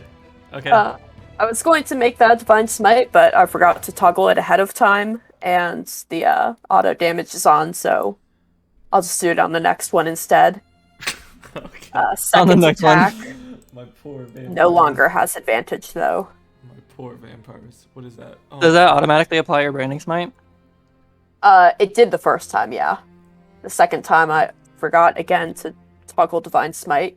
22. But assuming a 26 hits, I'm gonna make it a first level smite. And it gets an extra d8 because he's undead, I assume. So, All around me are familiar places. Wait, so how much damage is that? 6 plus 12 plus 8. So 26? 6 radiant. So it's 24, and then 8 is the 8 damage radiant as well. Yes. So 16. So that's 40 damage in that one. And then I have one last attack with the blunt end of the glaive, Of course you do. which is also first level smite. That's 36, 48. Go ahead and give me your smite damage. It's in there. I Oh, it's remembered in- this it's time. 48. Okay. Vampy is still up. He's Barely. looking bad. But he is still up. My boy's still chugging along. Remorse just glares at it. But that's the end of my turn. I don't think he's frightened anymore though. No. The question is, does that ability happen again if he's Well- still in the aura? Yeah, I think it says if he starts his turn in it. Yeah. So. I guess it's up to you whether he's immune to it now or it re-affects him. I'll say they'll let's do Sorrow's turn first, and then we'll go to the vampire's turn. So Sorrow, it is your turn. So, Sorrow will cast Eldritch Blast, but I'm casting it at level 17, What? and I'm going, Level 17 spells. What? or not 7. Well, it says. Ugh, God, this is terrible. It's not playing out like I thought it was. Because it says you're able to hit multiple targets the higher the level. Uh-huh. And it says 4 beams at level 17, so I thought Oh no, Oh, no. That's just your cantrip. You automatically get that. So yeah, you're able to automatically shoot 4 Eldritch Blasts with your cantrip. Okay, so ignore those first 2. I did not mean to click those. Okay. I'll be firing them at this one. Oh wait, this vampire for the first one. Okay. 15 does not hit. The second one I will shoot at this one. Which one were you shooting? The same one? No, this one right here. Okay. Yep, it'll take that 3 damage. Square in the chest. 14 does not hit. And then for that one. Okay, never mind. What was the? Yep. How many was that? Was that 4. That's 3. Oh, 3. three? Sorry. Yeah. So you have one more. I guess I'll shoot this one again. Okay. 23 does hit, so it takes 4 force damage. It's still up, barely. It's looking very rough, but it's up. And is that all you do your turn? No, I will cast No, you Fire- did. You did use your action to cast those Eldritch Blasts. Yes. So you don't have an action anymore. You only have a bonus action. Okay. Okay, then no. That's everything. Okay. I'm going to say let's do JoDargo. Give me a D100. Oh. Oh no. 60. Behind y'all will hear crackling happening as no. y'all see this firewall kind of giving as an initial impact is being happening against it. But it's still holding up so far. And that is going to bring us to the vampires' turns. I believe this one is no longer frightened because he was hit. Unfortunately, yes. But this one is going to run away. This one's going to run away. Can I take an opportunity attack on them since they ran away? On one of them, you only have one reaction. Yep. I'll do it on that one. Okay. That one's going to keep running. And then he's going to run into a tree line and disappear. As you should. Right. And then for my opportunity attack...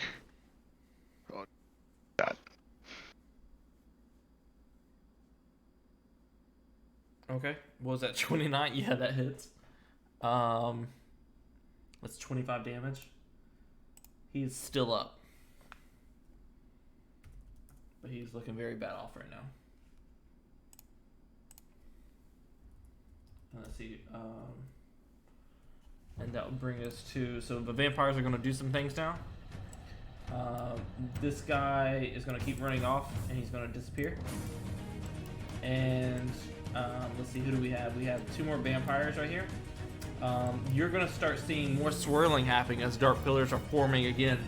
And I would say you're actually able to see a couple of the shadows within the tree line disappearing and then reappearing in front of you. So more vampires are going to appear. This time they seem to know stuff, so they're kind of targeting. I will need wisdom throws from them. Yep. And the one that appeared next to me is going to has to make a wisdom saving throw as well. The ability does say the first time, so that might mean it doesn't occur again, but... 17. Let's just say 17 for all of them. Because I'm not that gonna... passes. That passes? Okay. Mine does not. Is it within 30 feet of you? Within... No, I'm talking about... Well, mine is referring to my spirit guardians. Okay. So if he doesn't pass, he takes 3d8 radiant damage. Okay, go ahead and give me that 3d8. That's 14. Oh my god. This man's getting blasted as soon as he comes out. Okay, tell me how the spirit guardians look as they hit this guy. It's just Foster's mother kind of like surrounding him and just like burning him with their radiantness. Okay. You'll see that vampire is going to scream out in pain as it gets seared. But the rest of these vampires are just going to try to jump Remorse and Sorrow. So they're going to move in close. Actually, this one, can I use Sentinel to make an attack as he comes closer? Yes, you can. Go ahead and give me that attack roll. Oh my god, 34 is going to hit. Yeah. Wait, are they hitting us? No, that's Remorse slapping the shit out of one of the vampires. That is 29 damage on the bloodied one. Yeah, how do you want to finish him? I think I just lop its head off as it tries to come closer. Yep, it's going to scream as you lop its head off, and it's going to disappear into some dust. But the other ones are surrounding y'all, and they're going to start doing attacks. Let's start off with JoDargo, the vampire right next to you. He's going to take 2 attacks. Does a 25 hit? It does. That's 8. 28. It does. 5 piercing plus 6 necrotic. That 6 necrotic's going to take stuff off your maximum health. The 2 next to Sorrow, you're going to see them rear up and put both of their arms out, and they're going to try to claw at you. But wait. There's more. Yes, I can. Billy Mays here. Not Billy Mays. Hey, Dad.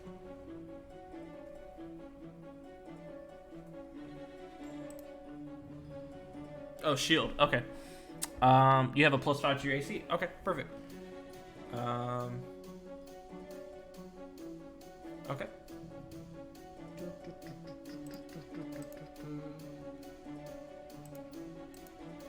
So, does a 24 or 21 hit your AC now that it has a +5 to it? Yes. Okay. So it's going to be, the bite is going to do 10 piercing and then 8 necrotic, and it's going 8 necrotic is going to take off your maximum health.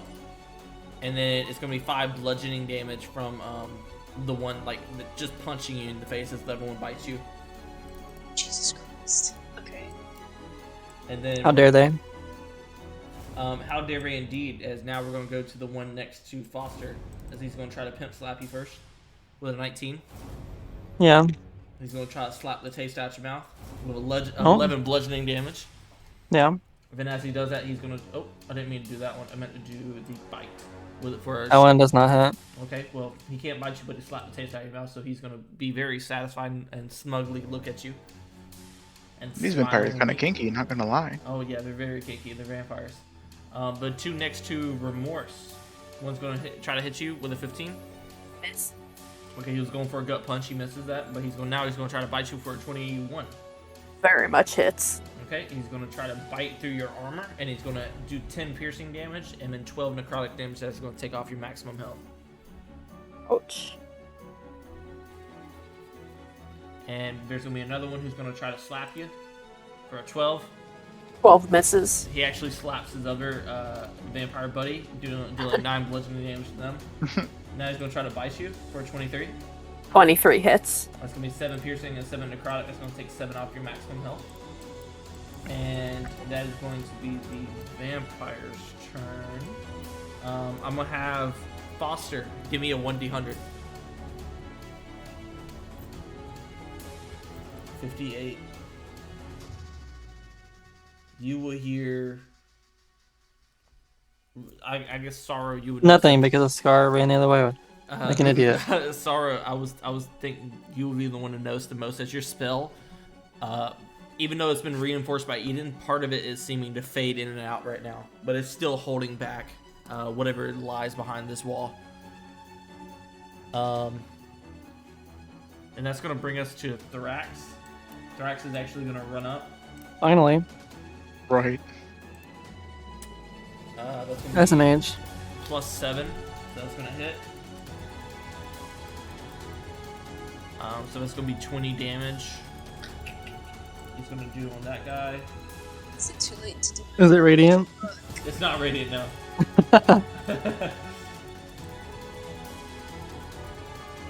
And then he's going to take a second attack. +7. 12 is not going to hit, unfortunately. 17 is going to hit on his third attack. Hey DM, we made a mistake. What do we do? Remember You're the still iron alive. cloak that I have on? Oh, shit. Oh, We yeah. to add. Ivy pointed it out to me. Well, Jeez. Well, we'll pick up on it. I don't think we can go back through everything. Yeah, but that's a whoopsie. For the Iris Cloak, it does cause disadvantage on each of the targets that require visibility to attack. So let's see. I believe that's it for Thrax's turn as he tries to whoop this vampire. That's going to bring us to JoDargo's turn. Alright, alright. Oh, let's see here. I'll once again hit the guy next to me. Let me check one thing. For my Divine Fury, if I don't use it on my first attack, can I use it on my second one? Yeah, it's the first one. No, I think it's the first one that hits. Okay, so it has to be the first one. Okay, that's fine. So I'll go for, again, that guy right there. Yeah, 33 definitely hits.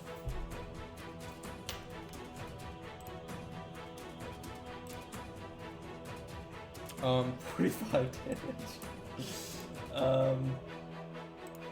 He's still up. Barely, but he's still up. Bro, what the heck? How? I'll hit him again. Okay. 20 hits. What is that? 28. Barely up. Excuse me? he's Okay, okay. still fighting. He's still hanging on. Okay. He's on his last crutches. Since he is there, and I'm guessing he's like pretty hurt, pretty bad right now. Can I try to grapple him so that on his turn he can't do anything to me? Give me a strength check at disadvantage. I will say it's at disadvantage because you already attacked twice. So 12, he has to beat a 12. However, wait a minute. His ability. Okay, My so strength score is 24. Okay, it doesn't matter. Yeah, you're able to grapple the guy. Is that it Alright. for your turn? I will now suplex him. That will bring us to Foster's turn. Okay. Bruh.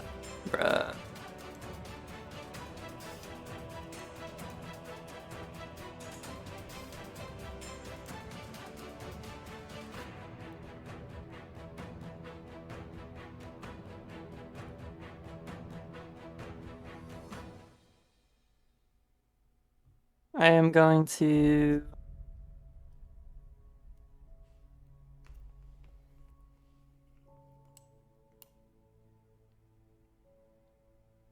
I'm going to use my action to dash. And I'm going to dash. Right here. Okay. That is going and to since invoke a opportunity attack from the Vampy. okay, He's going to try to slap you. that does slap me, Slap your thighs as you run by. as he should. They are quite thick. 9 bludgeoning damage. Are you going to I will take that. And there's going to be a permanent hand mark on your upper left thigh. Oh no. And then since they are now in my area, they are all going to take 3d8 radiant damage. Do we have a wisdom saving throw? Oh yeah. My apologies. It's okay. I mean, they can try.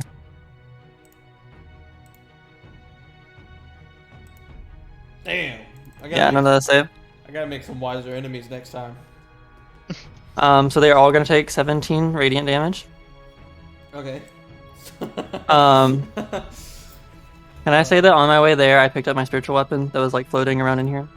You picked it up? Okay. I'll allow that. And then I'm going to then have it go out towards, I guess, this guy right here. And I'll take a swing at him. Okay, go ahead and give me As a bonus action. Since my dash was my regular action. That's plus 12, 22. 22 is gonna hit. 12, or 2 plus 12 is 14 radiant damage. On this guy right here? Yes. Okay, he is still up. Okey-doke. And, oh crap, I forgot. Okay, that's it. That's gonna bring us to Remorse's turn. How much does Remorse know about vampires? Give me a history check and I'll... Everything. Sorrow could be a helping hand.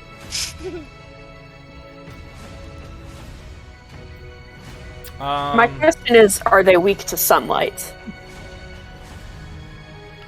Is that a thing in D&D? They are weak to sunlight. And I would say Remorse knows that they are weak to sunlight. How about this? Remorse knows that vampires are weak to sunlight. Okay. I assume they're not standing out in the middle of sunlight right now? Or are they? They are. Okay. Then I will scrap that plan and just stab some. I'm gonna hit this guy. 23. That's gonna hit. Second level smite. Plus a d8 'cause he's undead. Do you want to finish him? That is almost... Oh my stab him god. straight through the chest. Yeah, y'all will see Remorse take her glaive and pump her divine energy into the glaive, and it will basically explode this vampire, and he will scatter into a bunch of dust, and the wind will pick up and float away. Beautiful day to kill vampires. It's a beautiful day to kill vampires. Second attack, turn to this guy. Mm-hmm. 19. 19's gonna hit. I'll make it another second level smite. Okay. That's 51. He is still up. He's still up. He is Okay. still up. Then take the blunt end of the glaive. Bonk. Yeah, bonk is definitely right. It will hit. I'm not gonna make that one a smite. That dog will hunt. 11 bludgeoning, 8 radiant. That's gonna be okay. Yeah, he is barely up. That will finish my turn. Okay, that's gonna bring us to Sorrow's turn. Okay, so I will cast light on myself, Okay. and then we'll have to make a dexterity saving throw to avoid the damage to me. But I don't believe there's gonna be any damage with light. No? No. I thought it would work the same from cause the vampires. They are. No? These vampires are standing out in sunlight. Oh, I thought they were covered with their cloaks or something. Mm-mm. No, they're just the cloaks are off and everything. Can I not cast it then? Yeah, Because I thought. I'll let you take it back. Okay, because I thought it did the same thing. Never mind. No.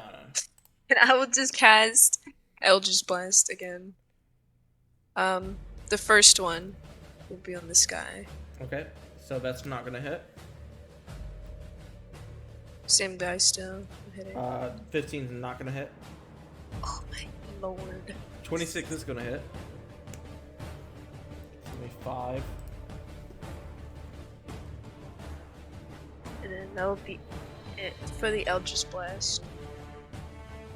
18 is gonna hit as well, so that'll be number 6.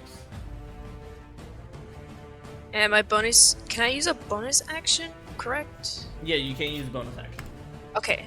So I will Misty Step away. There. Okay. Go ahead and tell me how that Misty Step looks. So, Sorrow will snap her fingers, and a mist of bat wings will engulf her, and it will place her in the same spot, or in a different spot. Okay. And that is going to bring us to Thrax's turn, but before that, I'm gonna have Remorse give me a D100. Oh, I did not mean to do that, sorry. Oops.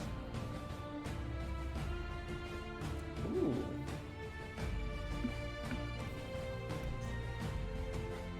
Okay, y'all will look back and it looks like the firewall is still standing. That's holding Scar back. Hey, that friendship ring is worth your remorse. So y'all still have some time, and let's see. That's going to bring us to Thrax's turn. Thrax is going to take a couple swipes at this guy right here. So let's go ahead and roll. Boom, boom, boom. That's going. 2 of those are going to hit, so it's going to be 2d. Actually 4d20. 28 damage. The vampire is still up, and that's going to be all that Thrax does. And that's going to be the vampire's turn. The ones that start their turn in my area have to make another save. They have to make another one? Yeah, it's whenever they enter or when they start the turn in the area. Okay. I'm just going to do one for all of them. 14. It does not save. Okay, go and roll that damage for me. Okay. Just taking out my vampires. I can't even do anything. Because we're Belmonts. That's what Belmonts do. We are the light of Silver Pine. Exactly. Wow. Okay. Yeah, this one that you hit before is looking a little rough off now. Okay, but I'm gonna let these four go first, as they're all gonna step up on you, Foster. Mm-hmm. And we're gonna start swinging. I'm gonna activate no. my crystal gauntlet. That nullifies that all damage you turn you activate it, correct? Yep. Okay. Yep. Damn. I'm just gonna surround myself in my black shield, and I'm gonna add spikes to it since Cyann wanted to go there. No, it's not a competition. No. Yeah, you Too would've- bad. I think it is. I don't know how much damage you would have taken. Quite a bit of damage. It would have been a lot. I probably went down. I probably would have went down Is it like Morgana's Black Shield off a League? Question mark. better. It's better. This one over here is going to try to hit Thrax, which is definitely going to hit.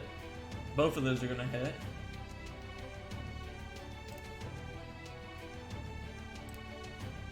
So it's going to be Thrax is going to take that damage, and he's going to keep on fighting. And then these three are going to rush forward towards Remorse. Full arm master on that one. On which one? This one? The middle one, yeah. Middle? Okay, go ahead and give me that attack. Yep, that hits. Give me damage. And the sentinel mean he is stuck 5 feet back from there? It does mean that. Nice. So Stay over there, Dracula. He's right there. But his buddies are gonna try to beat you up though. Trying to hit you up. Go for it. Let's see. 19 hit? That is my AC. Okay. So the first one's going 8 bludgeoning, 7 bludgeoning, and then oh wow, 2 25s. Yeah, I think that hits. So both 10 piercing, and then you're gonna have 21 necrotic damage. That's gonna take off your maximum hit points. Okay. God. So it's getting real serious now. And then you got this one right next down to JoDargo. I almost forgot about this little guy fighting for his life against JoDargo. Isn't he grappled? He is He grappled, is. Yeah. but he can still attack while grappled. He just can't run away. Oh, Yep, JoDargo. I mean, I'm holding his hands together. Like I'm like hugging this man. How is he going to attack me, sir? He's gonna like punch your gut as he's holding you. He's Sir, gonna bite I am you. holding his arms. How is he going to punch me? He still has He's that gonna take wrist little action. nipples out of you. He's got that wrist action. That makes no sense, but okay. 10 bludgeoning damage. This is a fantasy realm, Ben. Nothing That makes one doesn't sense. hit. We're fighting vampires. But 19 won't hit. Nope. Oh damn. Oh shit. So that's gonna bring us back up to the top of the order. To JoDargo's turn. I'll look at him with my eyes and then just let out the most disturbing smile. Okay. And then from there, just to add a bit of insult to injury, I'll do that. Okay. I'll do this, and I'll attack. Yeah, a 36 is gonna hit, Ben. JoDargo. What was this guy's health at? How do you want to finish him? Negative. That's what it's at, sir. Negative. It's definitely at negative. So from here, JoDargo is gonna go through and just smash his skull in. Just his body standing up, his skull is now in his stomach, and then it drops on the floor. And as From that- there, Go ahead. oh, go ahead. No, go ahead. He would disappear into just dust as you drop his skull into his stomach. JoDargo, now clearly mad with thirst for blood, he will quickly run over to this one over here, Okay. and then do the exact same thing. He will attack. Wacky wacky. Uh, So kooky. Ooh. and then because let me make sure. I get this. Yeah. 3 additional dice. Oh my god. Go ahead and give it. Yeah, go ahead and do everything. What's the dice that I use? Oh, what? For the attack? D12? Yeah, Yeah, D12. so 3d12s. Yes, sir. Ooh! Wait, is that right? Yeah, that was right. 15, 22,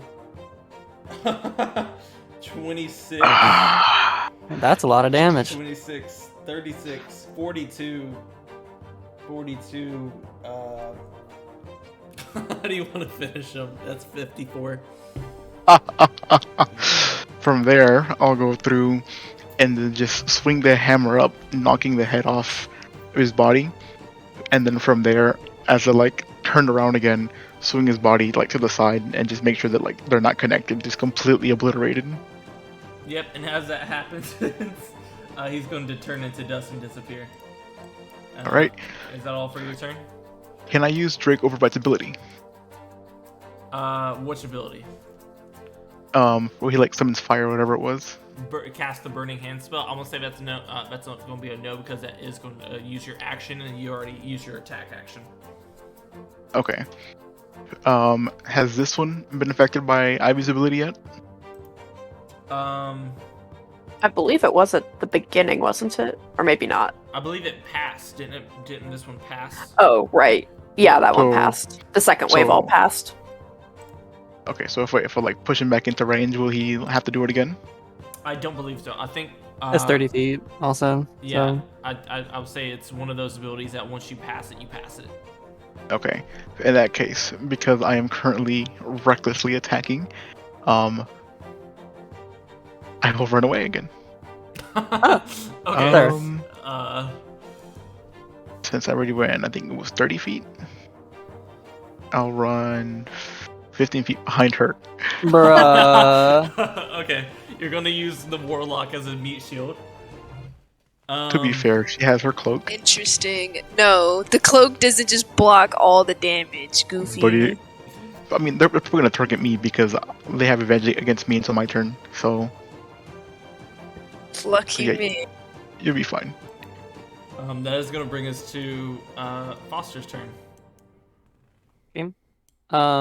I'm going to recall my spiritual weapon to my hand. Well, as my bonus action, I'll have it move up to 20 feet back to me.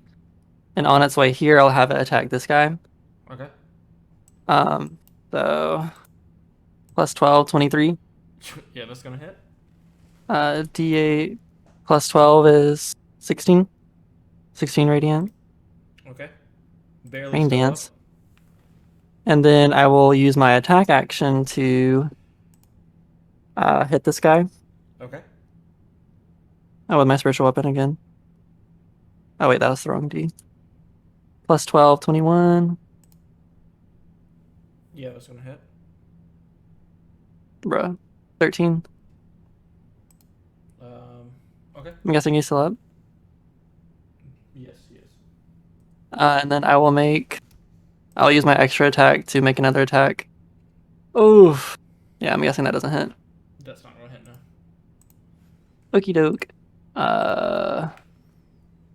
Alright, I'm done.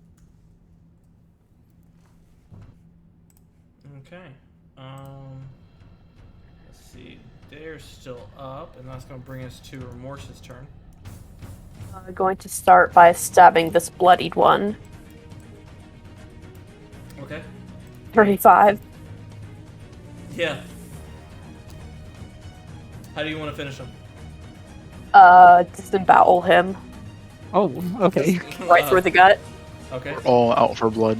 And It's as just that that simple. happens, he will turn to dust and disappear. Ah, yes. Just like Remorse to do her disaboweling. Is that what else would you like to do? Take a step this way and take some steps at this guy. 31. Yes. Make Is that the- a level The 1. unsure 31. Yeah, I'm No, not sure if his AC might be 32. Oh my god. Yeah.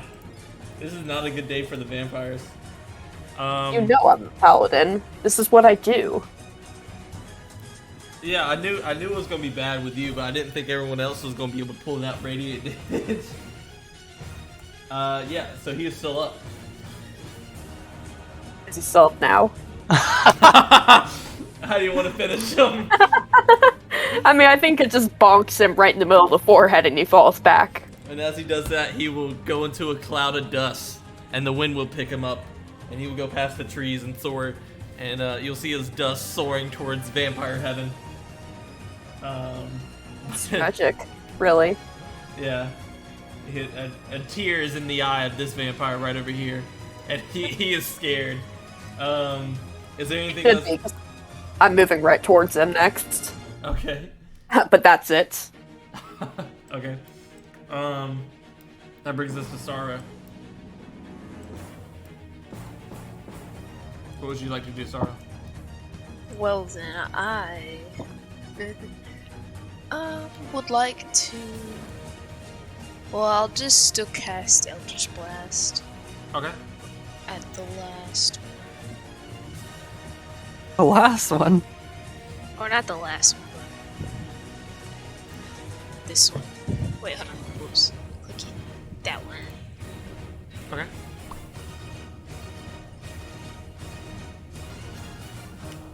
Nice. Nice. All of those will hit. Christ. Red and black lightning is shooting from my fingertips. Nice. How do you want to finish him? Oh, I guess as I shoot him with the last Eldritch Blast, the lightning surges through him and just poof into dust. And that will be my end of my turn. That vampire will be seared into dust. And I'm gonna have you give me a D100. Whoa. Oh no. Oh no.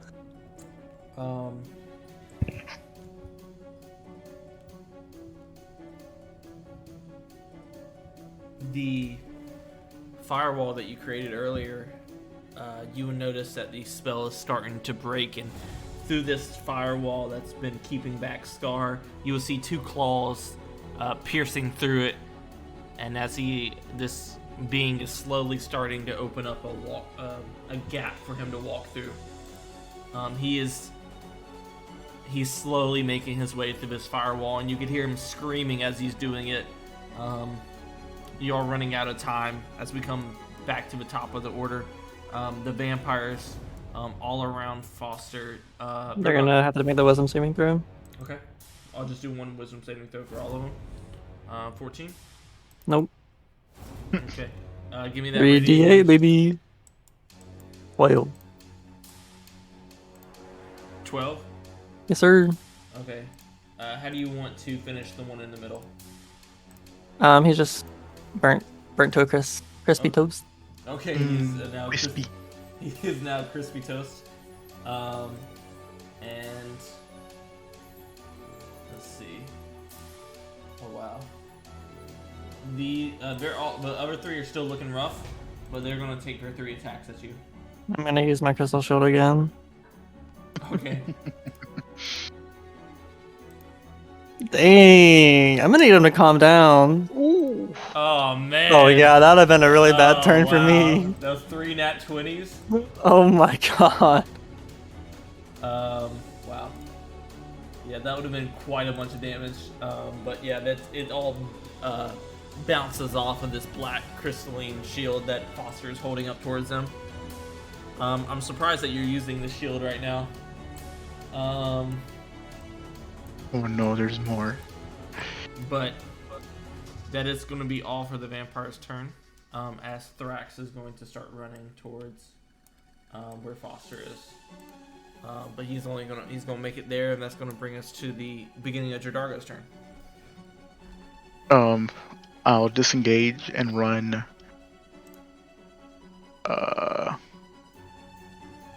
80 feet this way. Only 80. Only 80. And then because I already disengaged and I can't attack or anything, I'll just end my turn. Okay, that brings us to Foster's turn.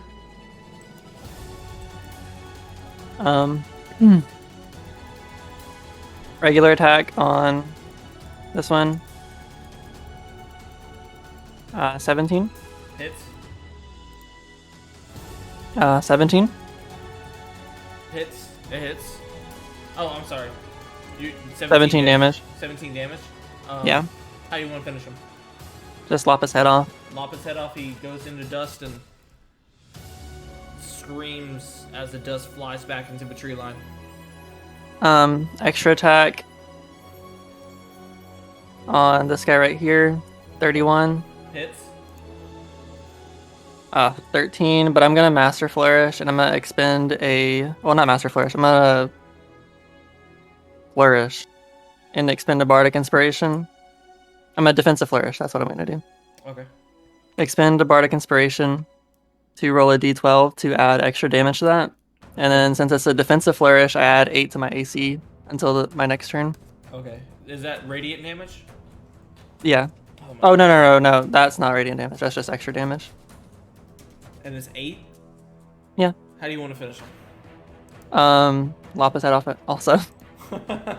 And he And disappears then- into dust as well. Spiritual Weapon bonus action. Take another attack at the last guy. 27. That's gonna hit. 15. That is radiant though. That damage. He is still up. Ugh. What a loser. Get out of here. Alright, I'm done. Okay. Remorse. Remorse is going to fly over here to join this party and do some stabbing at the lost vampire. I was really trying to as finish all of needed. them over myself. 23 is gonna hit. Yeah, how do you want to finish him? I'm running out of ways to say I kill him other than just I kill him. I don't know. Okay. Also cut his head off. There's only so many things you can do with a blade. Right. I'm gonna You need can creativity. gut him open. I already did that though. Okay, you can extract his innards. I mean, that's technically what disemboweling is. Okay, that's fair. I'm gonna put your insides on your outsides. Would you like to do anything else? I guess wave to Sorrow to hurry up and join us, because we need to get going. Okay, that brings us to Sorrow's turn. You don't gotta tell me twice. I will cast Misty Stoop to get closer. And then I will run the rest of the way. Okay. I'm gonna need, if that's gonna be the end of your turn, go ahead and give me, everyone give me a D100. Oh no. Other You better blow on them dice. Ugh. whatever threshold there was, we made it. Who said, Star has now teleported right in front of you. No! who said it was a bad threshold? Oh, that is hilarious. Okay. Oh, I hate that answer. Sorrow, your connection to the spell firewall fades as the entire wall fades, no. and y'all will see the claws piercing into the ground, and you'll hear another roar of sorts. It's not really bestial. It's at this time it's one of frustration, and it will run. This mass is hurling itself towards y'all now. And I believe Thrax is going to be the first one that starts running. It says it's only another half a mile. I'm going to have everyone give me perception checks as well.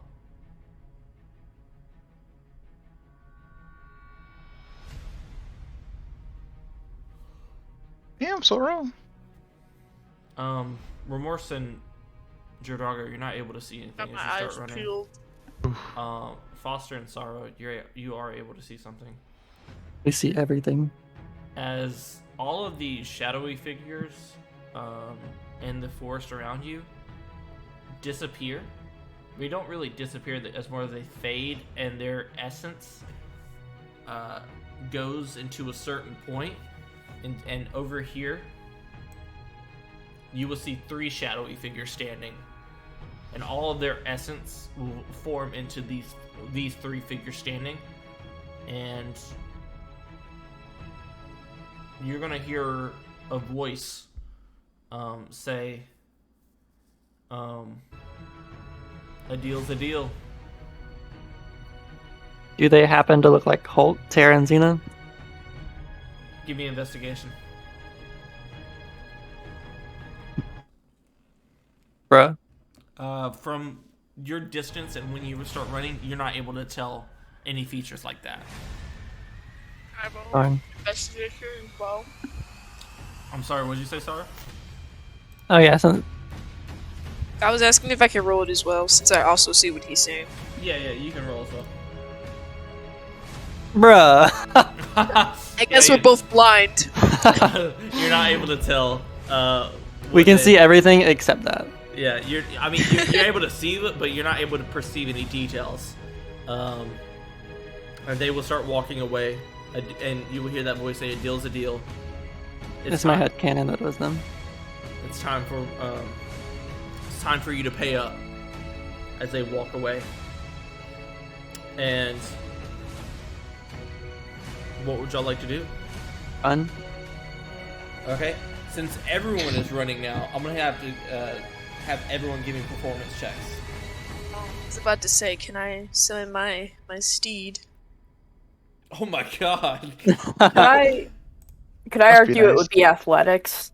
Yeah, you can argue athletics if you would like. Yes, please argue athletics. Thank you. Oh, please don't make me reroll. Oh my god, stop! I'm limping to victory right now, okay? If I see Sorrow's having problems, I'll swoop back and pick Okay, her up. okay. Since Okay, she's very, please. Fly together. since she's very small, she's I mean, very couldn't small, she can I recast? pick her up? I mean, who's picking her up? Because I have. JoDargo. I said it first. Yeah, so I would say Remorse picked her up. Oh my. Okay. We're flying. She's my I sister. still have wings. Give me a strength check just to make sure that you can pick her up. Not that Ah, Sarah. yes. Sarah is very lanky, but yeah, you're able. I would say you're able to carry her. You're struggling a little bit because she's in awkward form. My fly speed is 60, so hopefully that makes up for that. Yeah, that should. Yes, big sis, please carry me. Y'all continue down the forest path.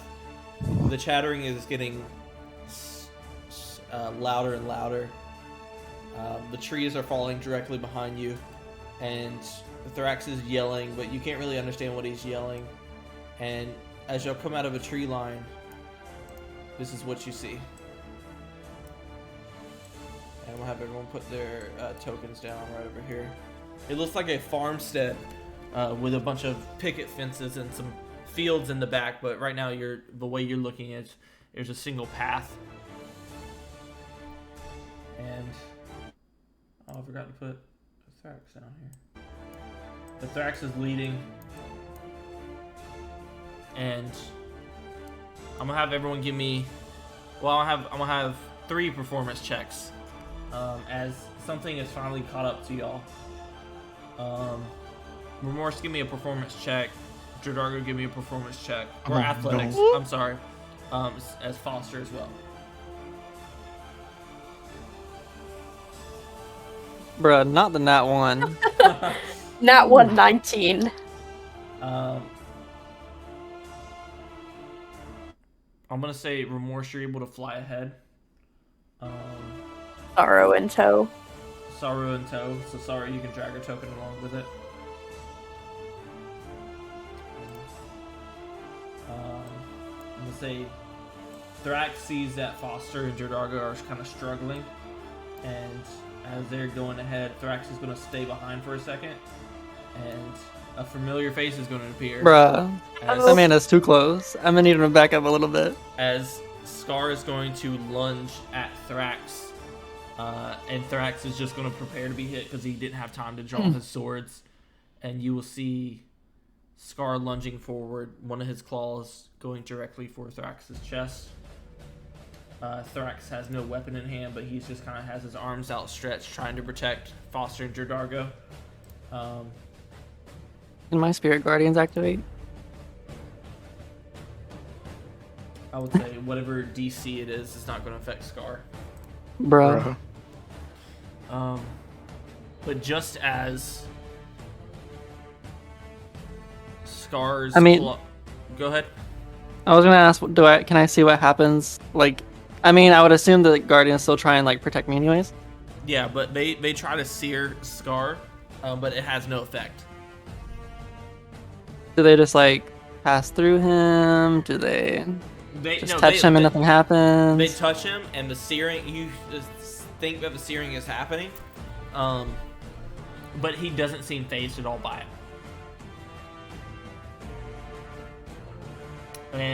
But you will see Scar's claw go for Thrax's chest, and just before Thrax's chest is impaled by this claw, Scar is going to hit something, and it's like some invisible barrier that Scar is going to hit.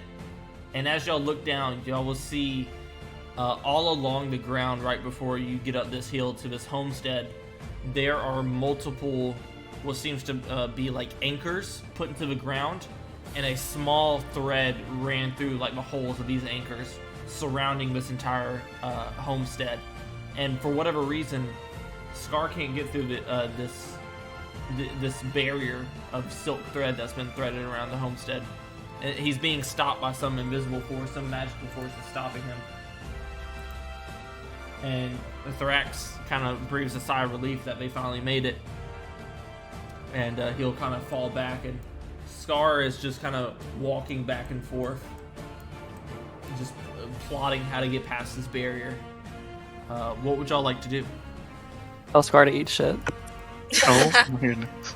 Can I roll Arcana check to see what kind of magic is Oh yeah, can I do that too? Sure, go ahead and give me Arcana checks. Oh, I'm bad at that apparently.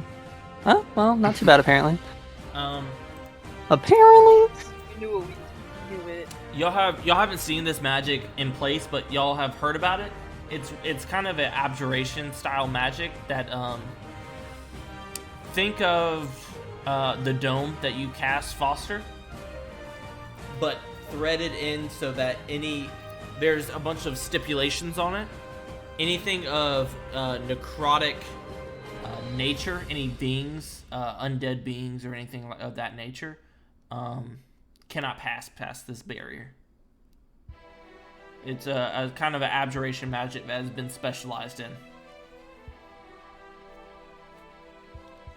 Does that make sense? Yeah. Okay. Would y'all like to do anything else? Can I can I cast Dispel Magic on Scar? Yeah, go ahead and cast a spell. What are you doing? I'm only casting it at level 3. You're casting at level 3? Yeah. It does not a damn thing. Give me a d20. Let's see, for each spell of 4th level or higher.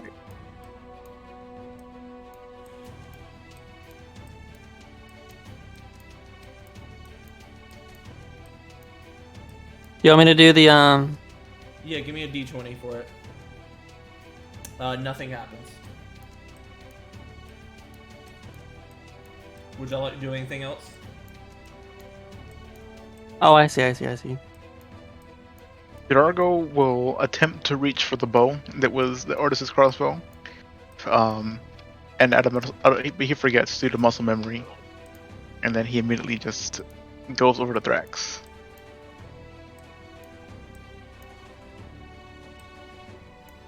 Yeah. No, I messed up. I'm sorry. Help. I don't have the bow anymore. What do I do now? What do you mean?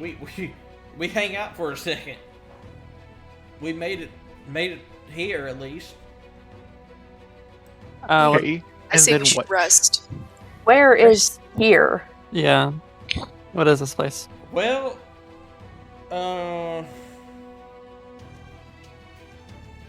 it's kind of hard to Mommy? explain. It's hard to explain. We may be better out there with Scar depending on what kind of mood she's in. he'll start. Oh. Thrax will start walking towards the homestead. And Mommy, sorry. Mommy? Sorry. Oh my goodness. Mommy? Oh wait, is that your? What? Foster can feel the motherly energy. What the heck is going on here? He is very familiar with that kind of energy. What happened to this Christian Minecraft stream? Would anyone like to do anything else? Is Scar still pacing? Yeah, he's still. I want to keep an eye on him as we go in. Remorses too, yeah. Oh, Remorse, your ringy wingy? Your ringy wingy? Yes. Is it doing anything? Is it? No, it is not doing anything. It is. You will get.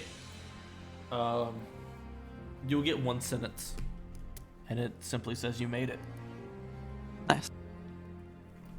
For now. Remorse is gonna use that hands to wave at Scar. Which finger is the ring on? Unfortunately, I don't Not think it's her middle finger. It's not the middle finger. I wish it were. That would have been so good. Yeah, I thought of that. It will kind of scream in frustration, and you will see it start glowing with a necrotic energy. And then it will slowly start backing up, back into the tree line, and disappear from view. But you can tell that the Scar is still there. He's just buying his He's time. watching. Thrax will continue up the mountain into the homestead, and he will turn back and he'll say, just whatever you do, be honest. Do not try to pull any tricks. And he will continue. Is there anything anyone would like to do? Tricks, you say? Remorse elbows Sorrow. Ow! Fine, I'll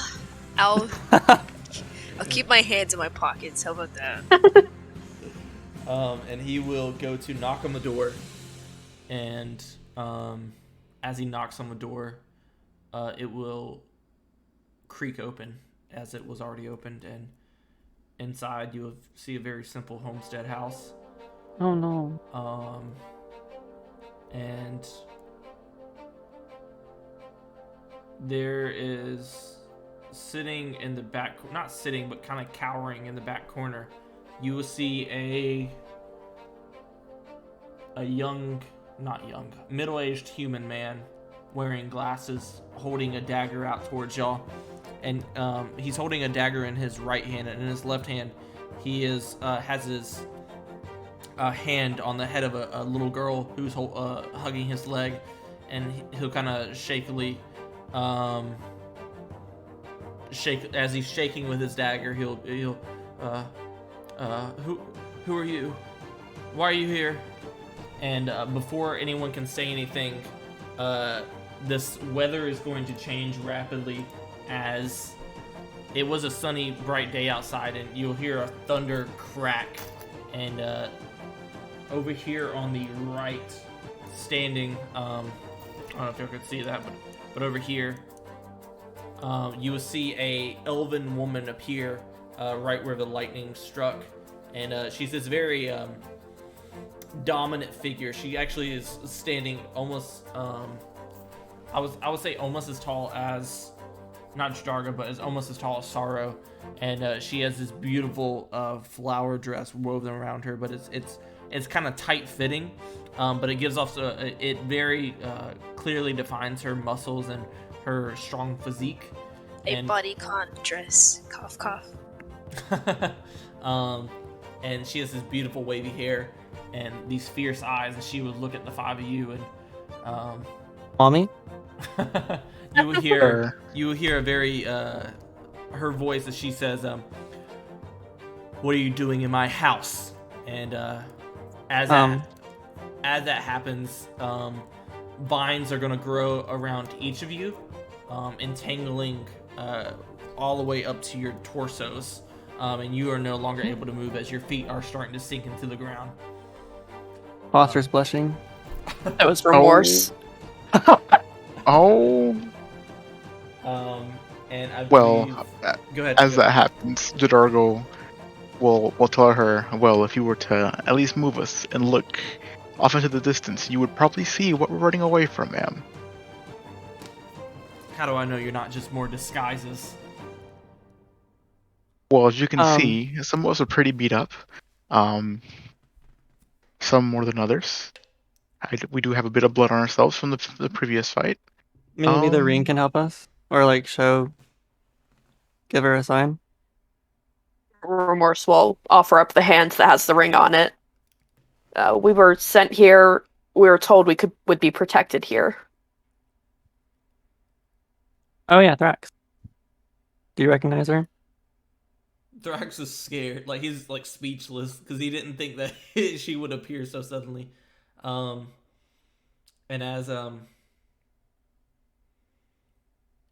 as you hold out the ring, Remorse, the skeleton ring, she will kind of focus in on it, and she'll say, "You don't deserve that ring. Oh, What do you know of the man that wielded it before you?" And she will hold her hand up, and you will see that she's about to cast a spell. And I believe that is where we're going to end it for tonight. bruh.